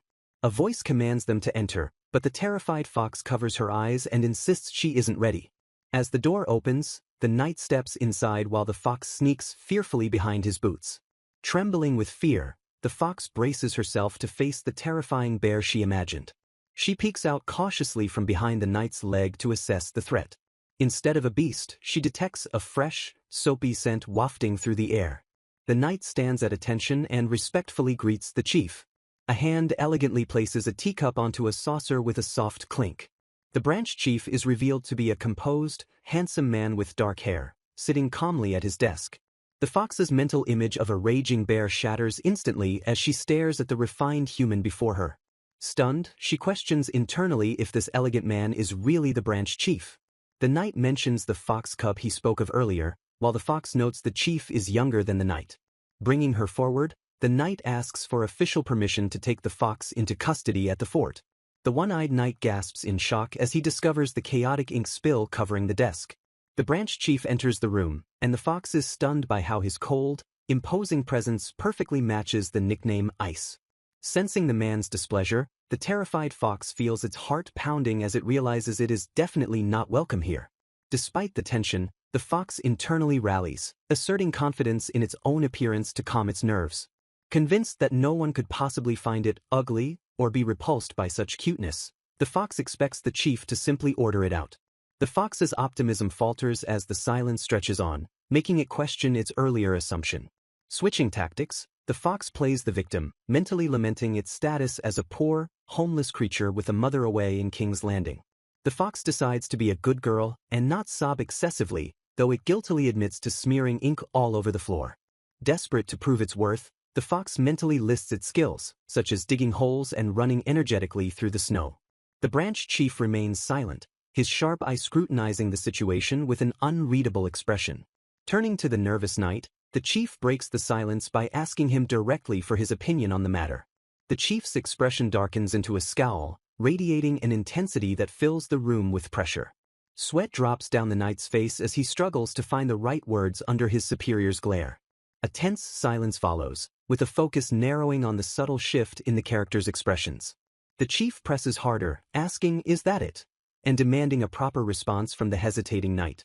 Frustrated, the chief snaps at the knight, accusing him of holding back despite being the one who was previously so repulsed. The knight finally smiles and defuses the tension by simply agreeing that the fox is cute, prompting a grumpy question from the chief about his talkativeness.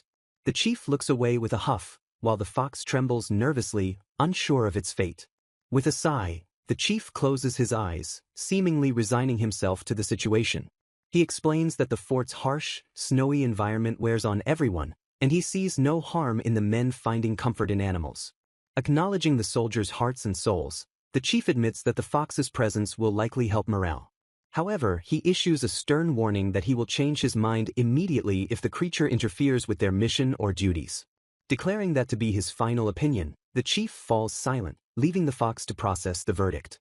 The fox quickly deduces that this conditions means it has permission to stay, provided it is protected. The chief clarifies that this arrangement is only valid if Grail is willing to take full responsibility for the animal. Turning his head sharply, the chief states clearly that he will not be getting involved personally. The knight smiles broadly, accepting the condition with a bingo and thanking the chief for his leniency. Relieved, the fox thanks God for the reprieve, though it notes that the chief doesn't seem to like it very much. A quiet thought lingers in the air, suggesting that despite the cold exterior, the chief might actually be nice. The fox concludes that the chief is simply a leader capable of making impartial decisions for the good of the fort. Grail opens the door, and the fox trots out, following the knight away from the intimidating office. Pouting slightly, the fox realizes it needs to revise its self-perception, as its cuteness didn't have the immediate magical effect it expected. Milfiria realizes that unlike the one-eyed knight and Tina, not everyone finds animals cute, and she apologizes internally for getting carried away with her antics. The little fox laments that despite being a snow spirit with past life memories, she currently lacks special powers and is nothing more than a simple ball of fur. Self-doubt consumes her as she panics over her inability to contribute and the mess she made with the spilled ink, feeling completely out of control. A voice interrupts her spiral of self-pity, pausing the chaotic thoughts swirling in her head. The one-eyed knight speaks up, promising to figure out a solution for her boredom later that afternoon. He accurately guesses that she dreads being left alone again, and the little fox silently agrees with a sullen expression. Desperate to shake off her gloom, Milfiria yearns to run around rather than wallow in self-doubt, while the knight watches her restlessness. She resolves to fulfill her role as a companion for everyone as the leader suggested, puffing out her chest to show her determination. The one-eyed knight chuckles at her visible reaction to the word alone, teasing that she is incredibly easy to read. When he suggests going outside to play, Milfiria's tail wags traitorously against her will, proving to her that spirits cannot lie with their bodies. The knight reasons that playing during the day is safe since the dangerous wild dogs only emerge after dark. He reassures her that guards and trainees are nearby to help if any threats appear, and Milfiria nods enthusiastically at the safety measures. His large hand gently ruffles the fur on her head, offering physical comfort and affection to the worried creature. A shadow crosses the knight's face as he wishes Mil were human so he could keep her safely indoors, even if it meant cramping her freedom. He reminds her that she must learn about the world's dangers since she will eventually have to return to the wild, casting a somber tone over the conversation. He insists she needs to learn hunting skills, but the well-fed fox dismisses the idea immediately since she has no need to hunt when she isn't hungry. A wave of sadness hits her as she realizes treated pets aren't told they must return to the wild, highlighting the temporary nature of her stay.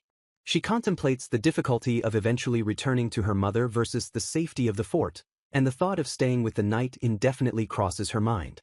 Pushing the melancholy thoughts away, she tells herself it is okay and refocuses on the present moment. She looks up at the knight with wide, trusting eyes, radiating pure innocence and affection. Milfiria admits internally that it is too late to detach herself because she already loves the knight deeply, just as he asks if she is happy. She compares her affection for him to her love for fluffy snow and jerky, placing him on the same pedestal as her mother in her heart. Recalling that the branch chief called him Grail, Milfiria feels a surge of happiness to finally know the knight's real name. Despite learning his name, she decides that One-Eyed Knight suits him best and resolves to keep using the nickname she is used to. She appreciates the nickname Mil, but wishes she could communicate that her true name is actually Milfiria. Her thoughts drift back to her mother, wondering how much time will pass before they are reunited. The inevitable goodbye weighs on her mind as she frets over how to convey her farewells without speaking the human language. Grail snaps her back to reality with strict safety rules, forbidding her from leaving the property or entering the pond because he would worry if she disappeared. Milfiria looks at him with a deadpan expression, realizing he is still overwhelmingly the worrywart, and accepts his overprotective nature.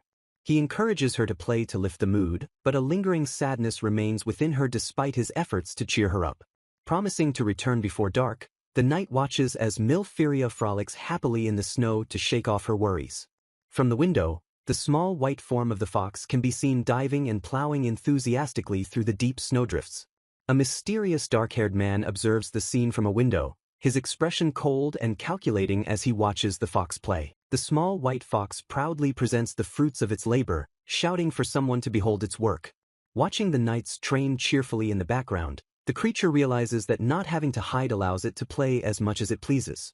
Bursting with joy, the fox dives headfirst into the powder, declaring that being outside in the snow is the absolute best. It reflects on how silly it was to sulk earlier about eventually parting ways with the one-eyed knight given how much fun this is. Attempting to join in the winter fun, the fox tries to roll a snowball but finds itself physically unable to do so. The situation quickly deteriorates as the creature realizes its fur has become completely impacted with heavy snow, making it hard to walk. Rolling uncontrollably, the fox declares itself a snow spirit while screaming for the snow to get away from it. Completely immobilized by the clumps of ice stuck to its fur, the fox topples onto its back with a pathetic cry of defeat. A loud, booming laugh erupts from above as someone witnesses the creature's clumsy struggle. Glaring at the two knights standing by the doorway, the humiliated fox accuses them of laughing at its misery.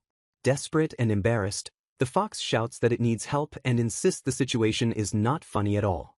The dark-haired knight looks down with a friendly expression and asks if the fox is unable to get the snow off by itself. He crouches down to eye level, offering assistance to the snow-covered creature. The fox hesitates, thinking warily that it does not know this man at all. Trembling slightly, the creature admits internally that the situation feels a little scary.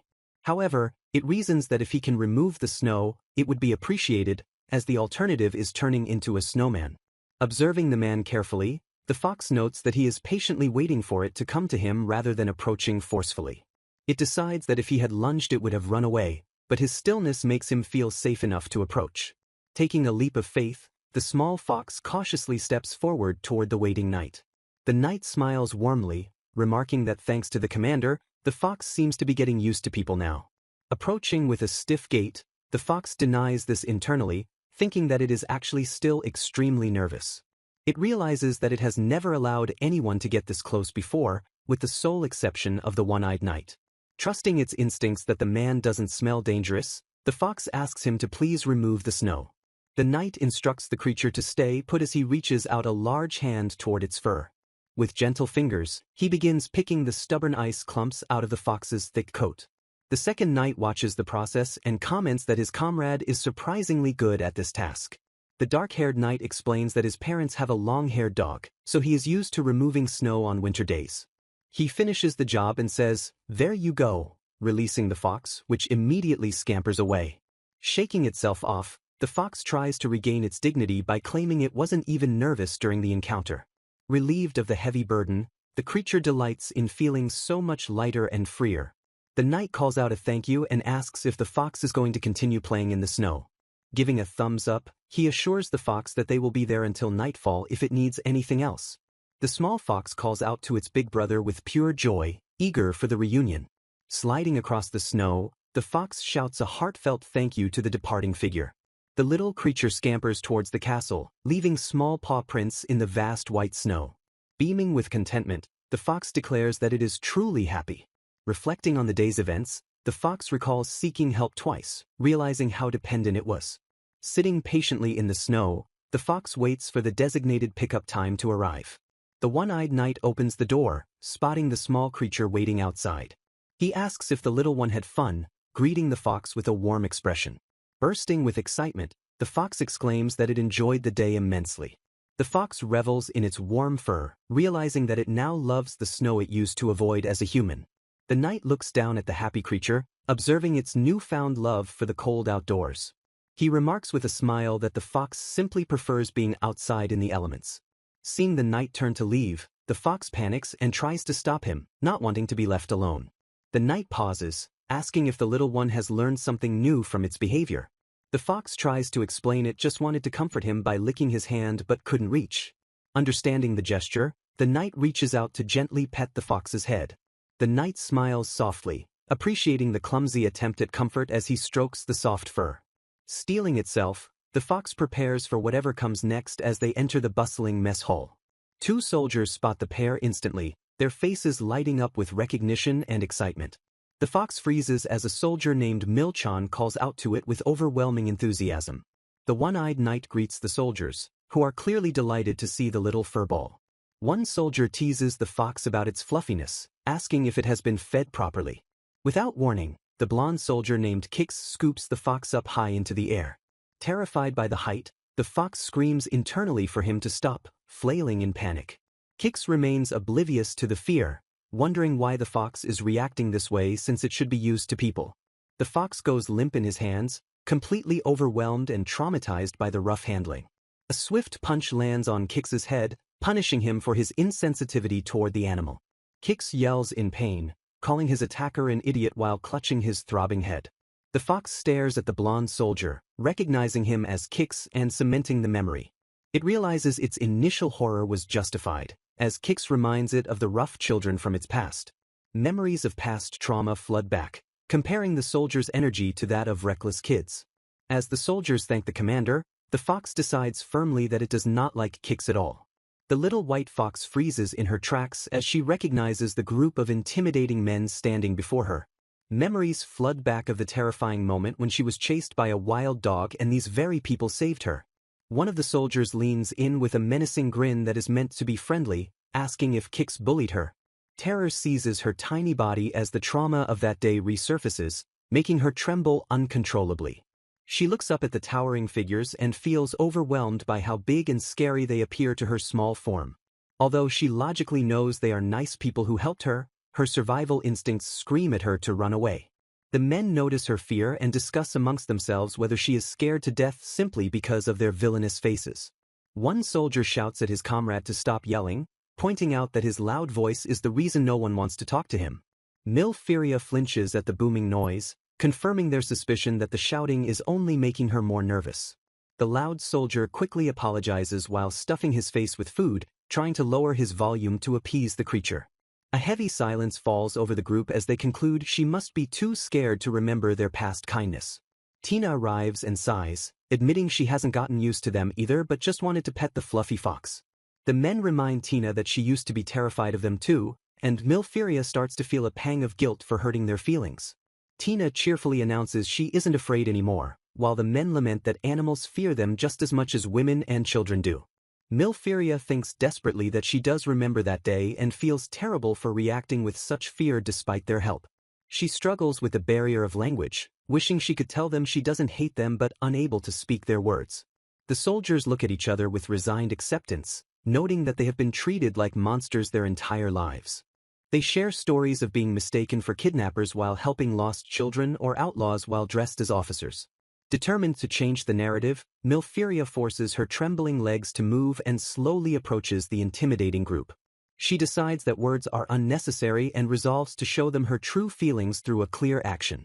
Reassuring herself that they are good people, she suppresses her fear and steps forward to make a peace offering. With a deliberate movement, she drops a precious piece of her dried meat onto the floor in front of the scary men. The soldiers stare at the jerky in confusion, asking if she really intends to give her own food to them. Milfiria confirms silently that we need to share, apologizing in her heart that the portion is so small. Realization dawns on the men as they understand this is her way of thanking them for saving her life. They are visibly moved, shocked that a creature they frightened is now showing them such genuine gratitude. The intimidating faces soften into warm smiles as they accept her gift, and the tension in the air vanishes. Milfiria looks up at them with a happy expression, conveying her thanks perfectly without uttering a single sound. The men are brought to tears by the gesture, overwhelmed by the rare feeling of being appreciated for their kindness. They eagerly ask if they can really eat it, and Tina jumps in excitedly to claim a piece for herself as well. Not wanting to leave anyone out, Milfiria scampers over to the one-eyed knight and offers him a share too. Grail smiles gently at the little fox and thanks her by name, accepting the treat with a warm expression.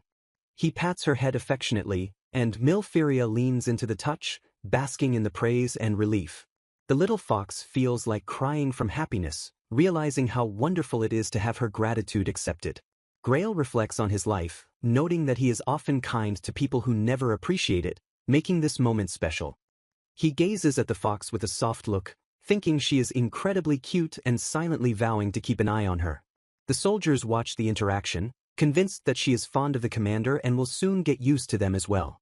The mood shifts abruptly when the Ice Branch chief appears, causing the soldiers to snap to attention and hide the meat. The dark-haired man stares intensely at the hidden food while the soldiers sweat and thank him for his hard work. He gives them a cold, unimpressed look before turning away, leaving a chill in his wake. The soldiers shiver as the temperature seems to drop, whispering that the ice chief didn't even deign to look at them. They hang their heads in embarrassment, realizing he definitely heard their silly conversation about the meat. Milfiria tilts her head in confusion, wondering who the cold stranger was and why everyone suddenly got so nervous. The small white fox holds out a paw with a deadpan expression, as if testing the humans around it. Internally, the creature decides that actually performing a trick like giving a paw would not be funny at all. A knight remarks that the fox cannot perform tricks if it hasn't been properly disciplined yet. While the one-eyed knight is busy taking a bath, the fox is left to wait with the squad. Sitting in the common room, the fox waits patiently while surrounded by the other chattering knights. Kix argues that the fox seems pretty smart, though another knight claims it is too young to think. The other knight insults the fox by saying it is cute when animals are a little dumb and clumsy. Offended, the fox fumes internally at being called a fool despite actually being a spirit. Kix praises the fox for being smart and calls it a good guy, delighting the creature. The mood shifts abruptly when Kix tries to pick the fox up unexpectedly, startling it. A long-haired knight scolds Kix, warning that holding the fox against it will make it hate him. Kix admits he has never had a dog and doesn't know how to treat animals properly. Exploring the room, the fox notices a strange gap along the base of the wall. Investigating closely, the fox sniffs the dusty hole and detects a distinct animal scent. A pair of small eyes suddenly peer back from the darkness of the hole. The fox leaps back in terror as a small creature bursts out towards the group. Chaos erupts in the common room as the knights scream that it is a rat. They realize the rodent chewed a hole right through the wall and needs to be plugged immediately. One knight wonders aloud if foxes are supposed to eat rats. The fox proves them wrong by hiding firmly behind the knights, trembling in fear. Bursting into laughter, the men tease the fox for being so surprised by a mere rat. Kix teases the fox, asking if it is embarrassed by its cowardly reaction. Furious at the mockery, the fox bites down on the knight's arm in retaliation. Undeterred, the knights continue to laugh and insist that the fox's reaction was hilarious. Pushed to the limit, the fox screams at them to shut up and forget the incident. The door suddenly creaks open, freezing the rowdy group in their tracks. The branch chief glares into the room, telling them to enjoy their time but not to make too much noise. With a stern finality, the door slams shut, leaving the room in stunned silence.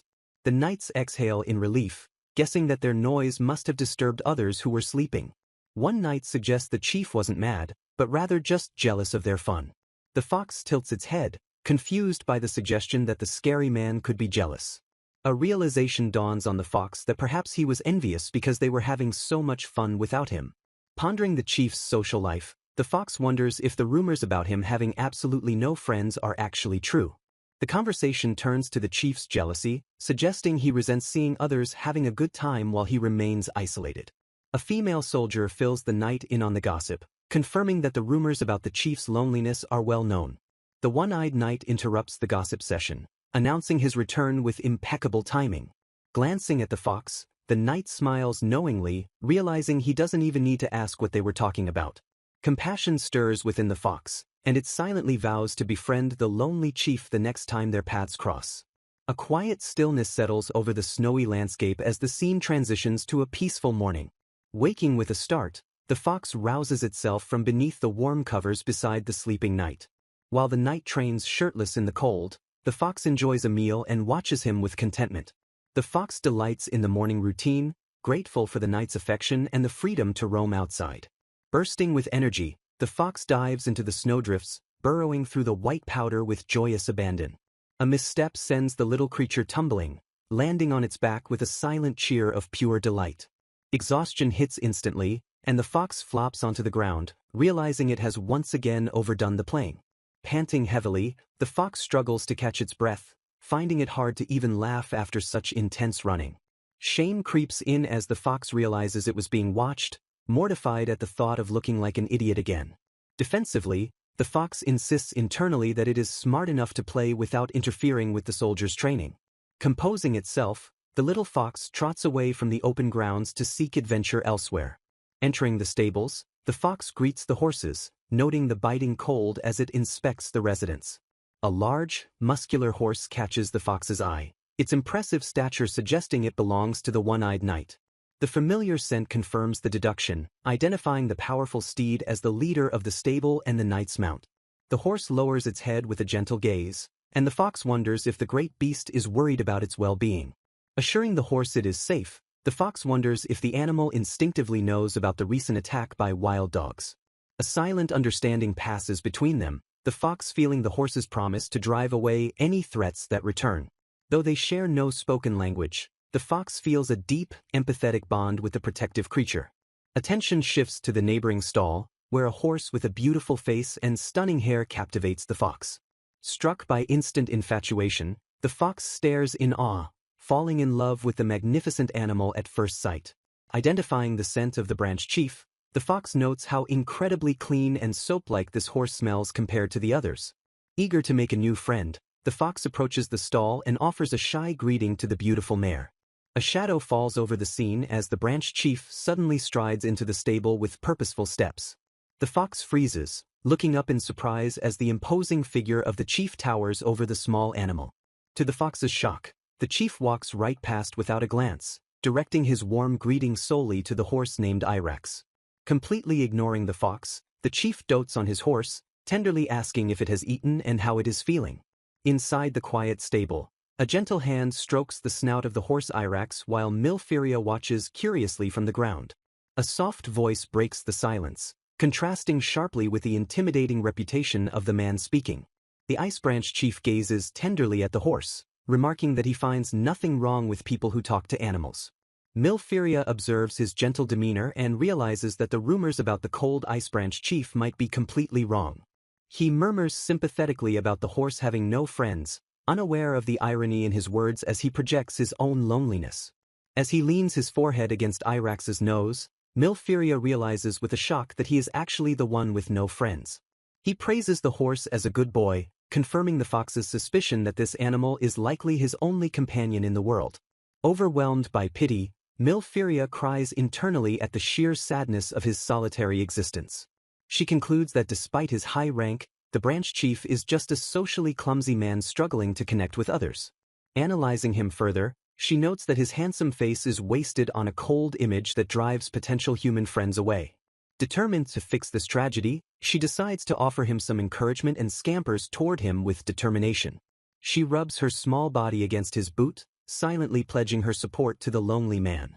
Suddenly, the chief stiffens and barks a sharp shout, causing the little fox to freeze in terror. His eye widens with an intensity that sends a fresh wave of fear through her tiny frame. In a flash of movement, he snatches her up from the ground while the horse watches the sudden escalation passively. Terrified by his sudden aggression, Milfiria apologizes internally and braces herself for punishment. He stares at her intensely and asks if horses are okay but foxes are forbidden, his voice dripping with tension. The little fox trembles violently as the atmosphere crackles with what she perceives as his anger.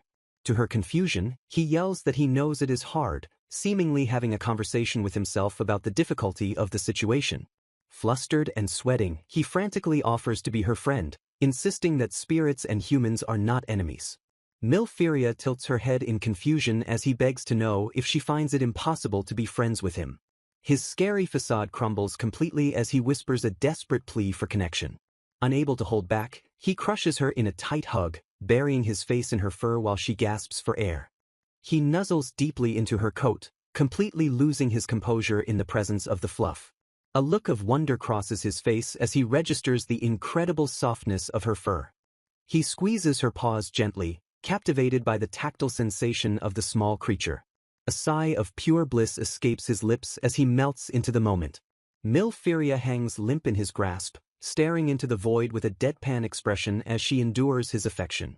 She categorizes the Ice Branch chief as someone who is undeniably cute but also profoundly weird. Completely smitten, he showers her with confessions of love, ignoring any boundaries of personal space. Turning his attention back to Irax, he gushes over the horse's adorableness while still clutching the fox. He pulls them both into a joyous embrace, declaring with a beaming smile that they are both absolutely adorable.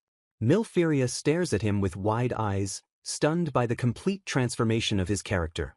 Watching him rub his cheek against the horse, she worries that he might genuinely be unable to open up to fellow humans. She resolves to cheer him up, deciding that even the leader of the group wouldn't mind if she offered some comfort. The chief flushes with emotion, his breath hitching as he gets overwhelmed by the cuteness. Buried in his own arms with the fox perched on his shoulder, he whispers that he is so happy. The scarred knight watches from the doorway, his sharp gaze fixed on the scene unfolding in the snow outside. A look of realization crosses his face as he blinks, processing the interaction he has stumbled upon. The small white fox licks his hand furiously, showing an overwhelming amount of affection and excitement. He regrets coming to visit without any treats, realizing he has nothing to give the eager creature. A narrative box reveals the secret truth that the stoic branch chief Cromwell actually adores animals. Although he knows every member of the fort, he remains distant from newcomers to maintain his image. During winter, he secretly feeds the birds and tends to the horses with surprising gentleness and care. His icy mask completely crumbles whenever a cute snow rabbit or a stray cat wanders into his vicinity. While he thinks he is subtle, everyone around him clearly sees his soft spot for small creatures. Cromwell believes he is hiding his true nature perfectly, completely unaware that his secret is out. The knight realizes Cromwell came specifically to check on Mill and calls out his feigned indifference internally. Holding the fox in his arms, the knight watches as the creature lets out a soft sound toward the chief. A drop of sweat rolls down the knight's face as he endures the awkward tension of the moment. Cromwell stares back with a blank expression, trying to maintain his composure in front of his subordinate. Suddenly, the fox wiggles restlessly, prompting the knight to lower it toward the ground. The creature immediately trots over to Cromwell and affectionately rubs its fluffy body against his legs. Flustered, Cromwell stiffens and demands to know what Adaro and the others want from him. He tries to deflect, claiming he was looking for something else rather than admitting he came for the fox.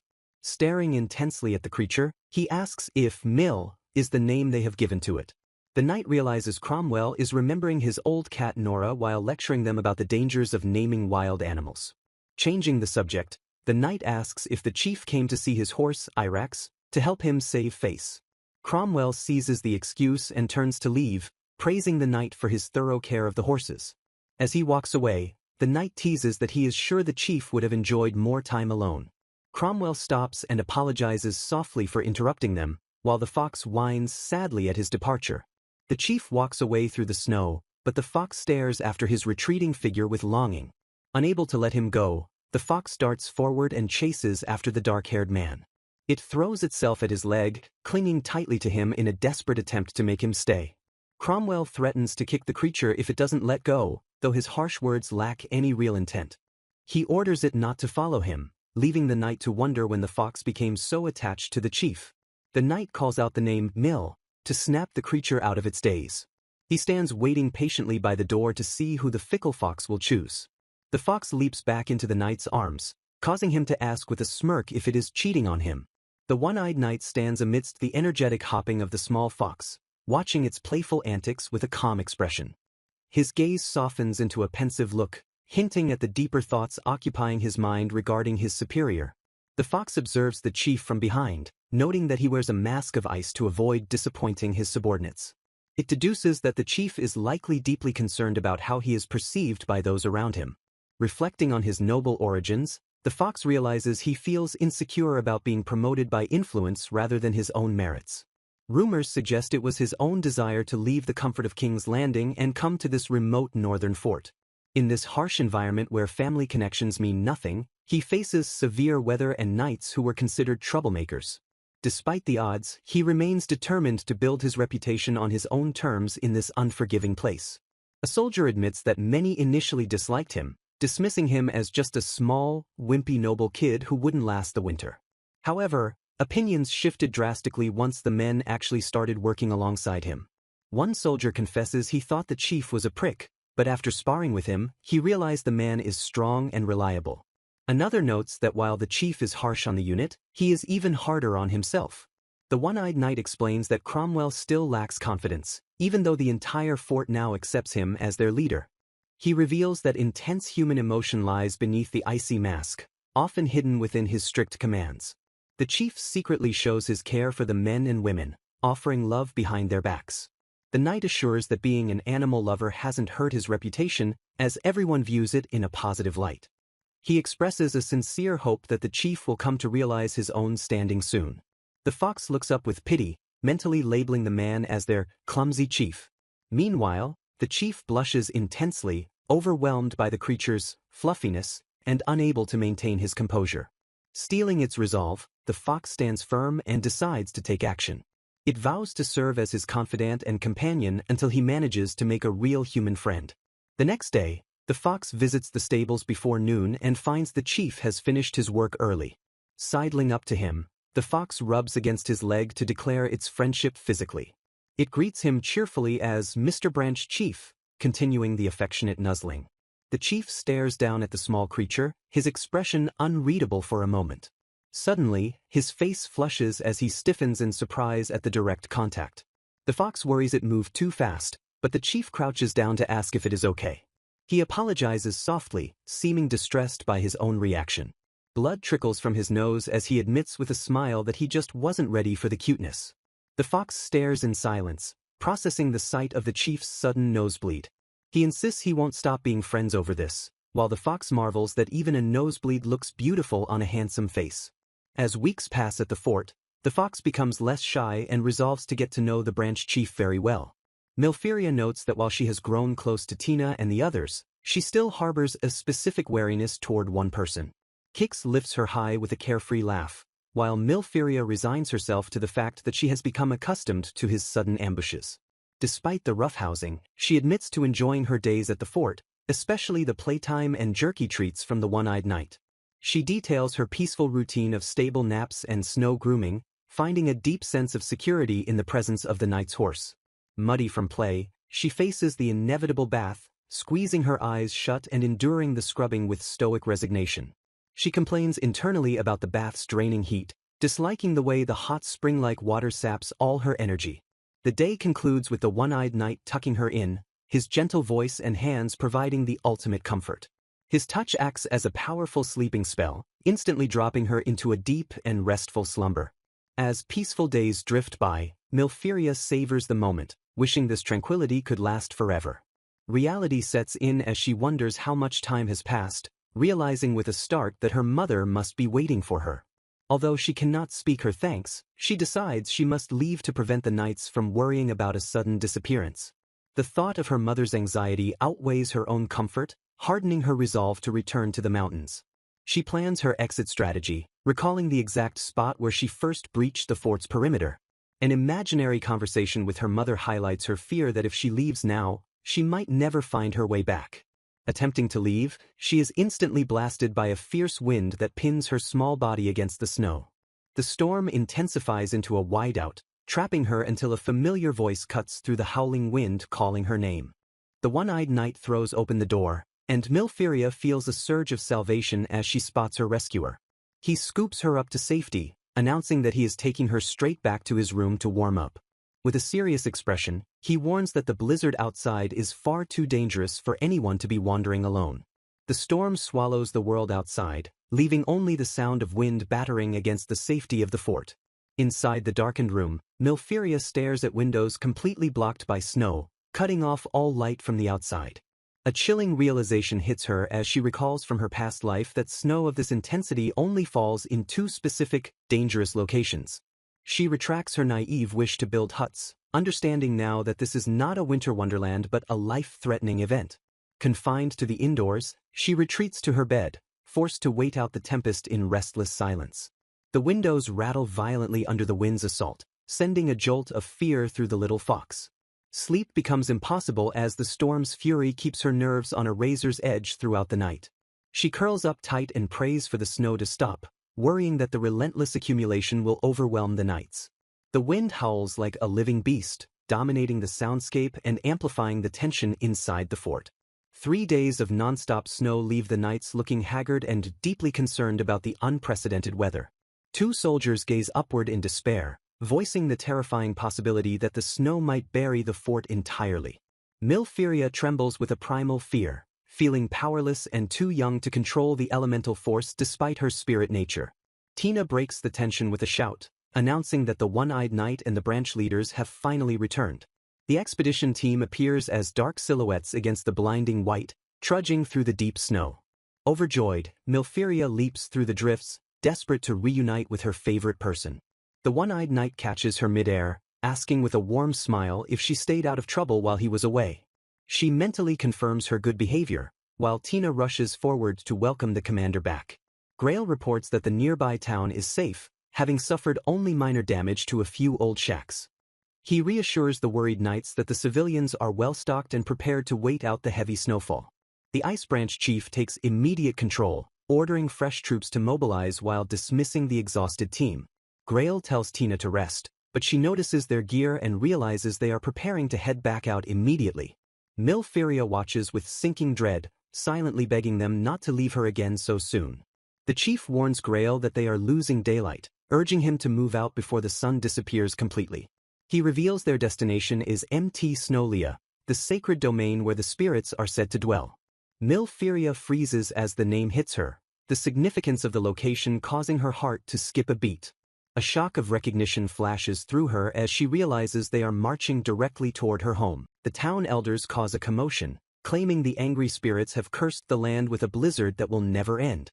Desperate to save their home, the old folks try to march to the altar in Snowlia to beg for forgiveness. The knights intervened to stop the elders, promising to undertake the dangerous journey to the altar in their place. A female knight doubts the spiritual cause but urges the group to leave immediately before the path becomes impassable. She admits she is skeptical of the lore but concedes that ignoring the locals' warnings would be foolish. Cromwell grimly notes the unnatural weather and warns that the damage will be catastrophic if the snow continues. The expedition team trudges through the deep drifts, battling the elements as they set out on their mission. Refusing to sit idly by, Cromwell declares his intent to do whatever he can while they still have the strength to act. The commander offers his men a chance to stay behind, warning that the short journey to the altar is fraught with danger. The squad refuses to abandon their leaders, shouting that if the chief and commander go, they are all going together. A soft whimper stops the commander in his tracks, and he turns to find the small fox looking up at him. Mill clings stubbornly to his leg, silently begging him not to leave her behind.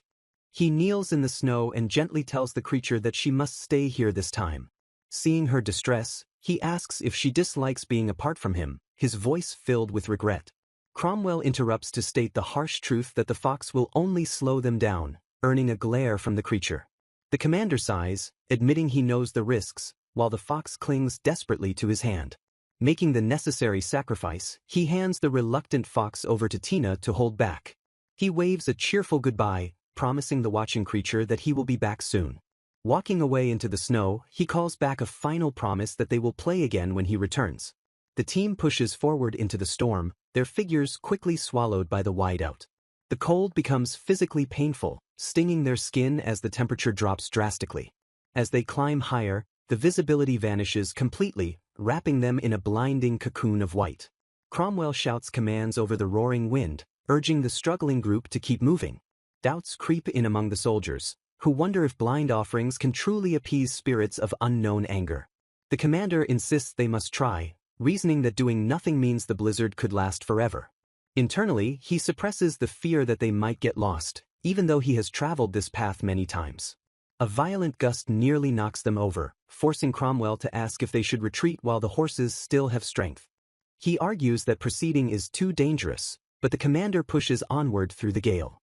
Suddenly, the deafening roar of the wind shifts, the aggressive howl fading into a strange sound. The heavy curtain of snow lifts abruptly, the whiteout dispersing as if by magic. Cromwell and the commander look around in shock as the violent weather vanishes into silence. The soldiers celebrate the sudden calm, but the commander sharply warns them not to let their guard down.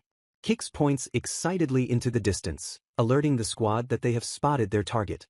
The team arrives at the site, staring up at the towering, ice-encased altar structures rising from the snow. The one-eyed knight confirms they have reached the altar, smiling broadly at the success of their trek. The group marches forward through the deep snow, approaching the mysterious formation with caution. Chief Cromwell questions if the fierce snowstorm was truly summoned by the spirits as they suspected. The one-eyed knight shouts a warning to Kix, ordering him not to approach the dangerous site alone. Tension spikes as the soldiers spot the ethereal form of the spirit manifesting ahead. Doubts linger in the air as they wonder if the legendary entity will actually show herself to them. Grail admits he has never seen a snow spirit, prompting a quiet question from the chief. He explains that while spirits assist royalty, he has never witnessed one in person despite the well-known stories. To Grail's surprise, the chief reveals that he has seen her and confirms the rumors of her stunning beauty. Cromwell explains his past as the prince's bodyguard gave him the opportunity, leaving Kix eager to know if she is pretty. A powerful aura sweeps across the snow, signaling the arrival of an immense and overwhelming beauty. The knights brace themselves against the pressure as the wind whips around them in anticipation. Snowlia, the spirit of snow, emerges from the blizzard in a swirl of elegant robes and power. Her piercing eyes scan the intruders, cold and imposing as the winter itself. The knights stand frozen in awe as the spirit fully reveals her majestic form to the group. Grail stares at her silver hair and white skin, instantly recognizing the striking resemblance to Little Mill. Her beauty is undeniable, striking fear and admiration into the hearts of the men as they gaze upon her. Panic sets in as Grail orders the men to look at her necklace instead of her face to maintain their composure. He realizes that remembering Mill helps him stay grounded in the presence of such overwhelming power. Chief Cromwell steps forward without fear, addressing the entity directly as the snow spirit Snowlia. The spirit speaks softly, her voice carrying a heavy burden as she mentions her child. Rage explodes as she demands to know where the humans have taken her missing daughter, Milfiria. She accuses the knights of theft, asking what they want in exchange for her child. Cromwell raises a hand to halt her accusation, calling for a moment to explain the situation. He clarifies that they are simply knights of the fort here to stop the blizzard, not kidnappers. Snowlia pauses, processing the information that these men belong to the local garrison. Realizing her mistake, she accepts that they were ignorant of her child's existence. She explains that spirit children are weak and sought after, making her wary of all humans who approach. Cromwell questions how kidnappers would even know about the child or reach this remote location in winter. Snowlia reveals she triggered an avalanche to bury the intruders before they could get too close to her. Two soldiers struggle through the snow, worrying that the small creature would never survive the descent on its own. The spirit mother laments that her child is just a baby and would never have left home voluntarily, unaware the fox is safe. She weeps uncontrollably, imagining Milfiria as a timid girl who must be terrified and alone in the wilderness. Grail demands she stop the blizzard for the search, but she refuses while he vows to do everything to return her child. The spirit mother confesses she cannot control her power, admitting the blizzard is a direct result of her overwhelming distress. Rage consumes her as she thinks of the kidnappers, causing her magic to flare violently out of control.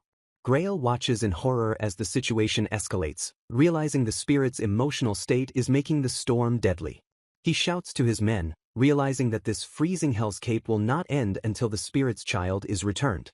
The soldiers panic as the temperature drops further, realizing they are in mortal danger if they don't act fast. Grail decides they must retreat to the fort, but first he turns back to the spirit to get crucial information.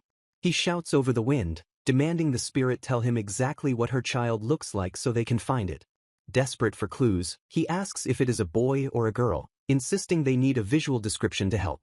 The spirit mother suddenly pauses, her senses picking up the lingering scent of her child on the night. Grail freezes in shock as the spirit's demeanor shifts instantly from sorrow to dangerous suspicion. She lunges at him with terrifying speed, accusing him of being the one who took her baby. Her face twists into a mask of fury as she screams demands to know where he has hidden her child. Tension explodes as a hand grips a weapon, the blizzard raging on while the fort lies buried in the distance. Back at the fort, Milfiria lets out a high-pitched cry, trying desperately to make herself heard. She stares hopelessly at the frosted window, realizing her small voice is completely drowned out by the howling wind. Guilt consumes her as she assumes her mother is angry because she broke the rules and left home. Milfiria realizes she is the cause of this disaster and frets over the safety of the one-eyed knight and the chief. Tina smiles reassuringly, confident that the capable commander and chief will make smart decisions and return safely. Dread fills the little fox as she imagines the catastrophic meeting between her mother and the knight. Unable to sit still, she resolves that she must get to the one-eyed knight immediately to stop the conflict. Tina gently stops her, asking if her desperation comes from her love for the commander. When Milfiria confirms her feelings, Tina suggests they wait by the door together if she is so worried. Holding the fox close, Tina prepares to head to the entrance while warning her about the severity of the weather.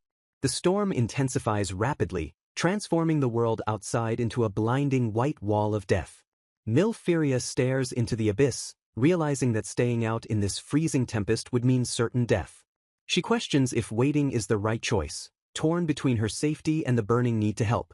Memories of her humanity clash with her spirit nature as she decides she must use her new life to protect everyone. With renewed determination, she declares her intent to brave the storm and go to the one-eyed knight. Recalling all the help she has received, the small fox decides it is finally her turn to save the day. Tina gasps in surprise as the creature in her arms suddenly begins to glow and tremble with energy. A miniature blizzard erupts from the fox's body, swirling around Tina and blinding her with snow. Seizing the moment, the creature leaps from her arms and dives straight toward the ground. The soldiers shout in alarm as the small fox buries itself into the deep snow and disappears. Mil tears through the snowdrifts with supernatural speed, determined to reach her goal. Her physical form seems to dissolve into light, leaving Tina grasping at empty air. Drifting in a white void, Mil terrifies herself with the thought that she has turned into snow and died. Sparkling snowflakes dance around her vision until she spots a shadow in the distance. She extends a paw and feels the reassuring texture of something solid beneath her touch. Realizing she is standing on her favorite soft snow, she cheers internally at being alive. She spots the one-eyed knight standing tall in the snow, looking weary but unbroken. Her heart soars and she cries out to him, relieved to see her guardian safe. The knight breathes a sigh of relief, thanking the gods that his companion is unharmed.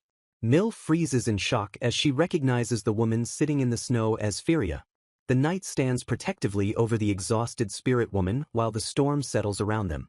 Dumbfounded, Mil stares blankly at the pair, unable to comprehend what she is seeing.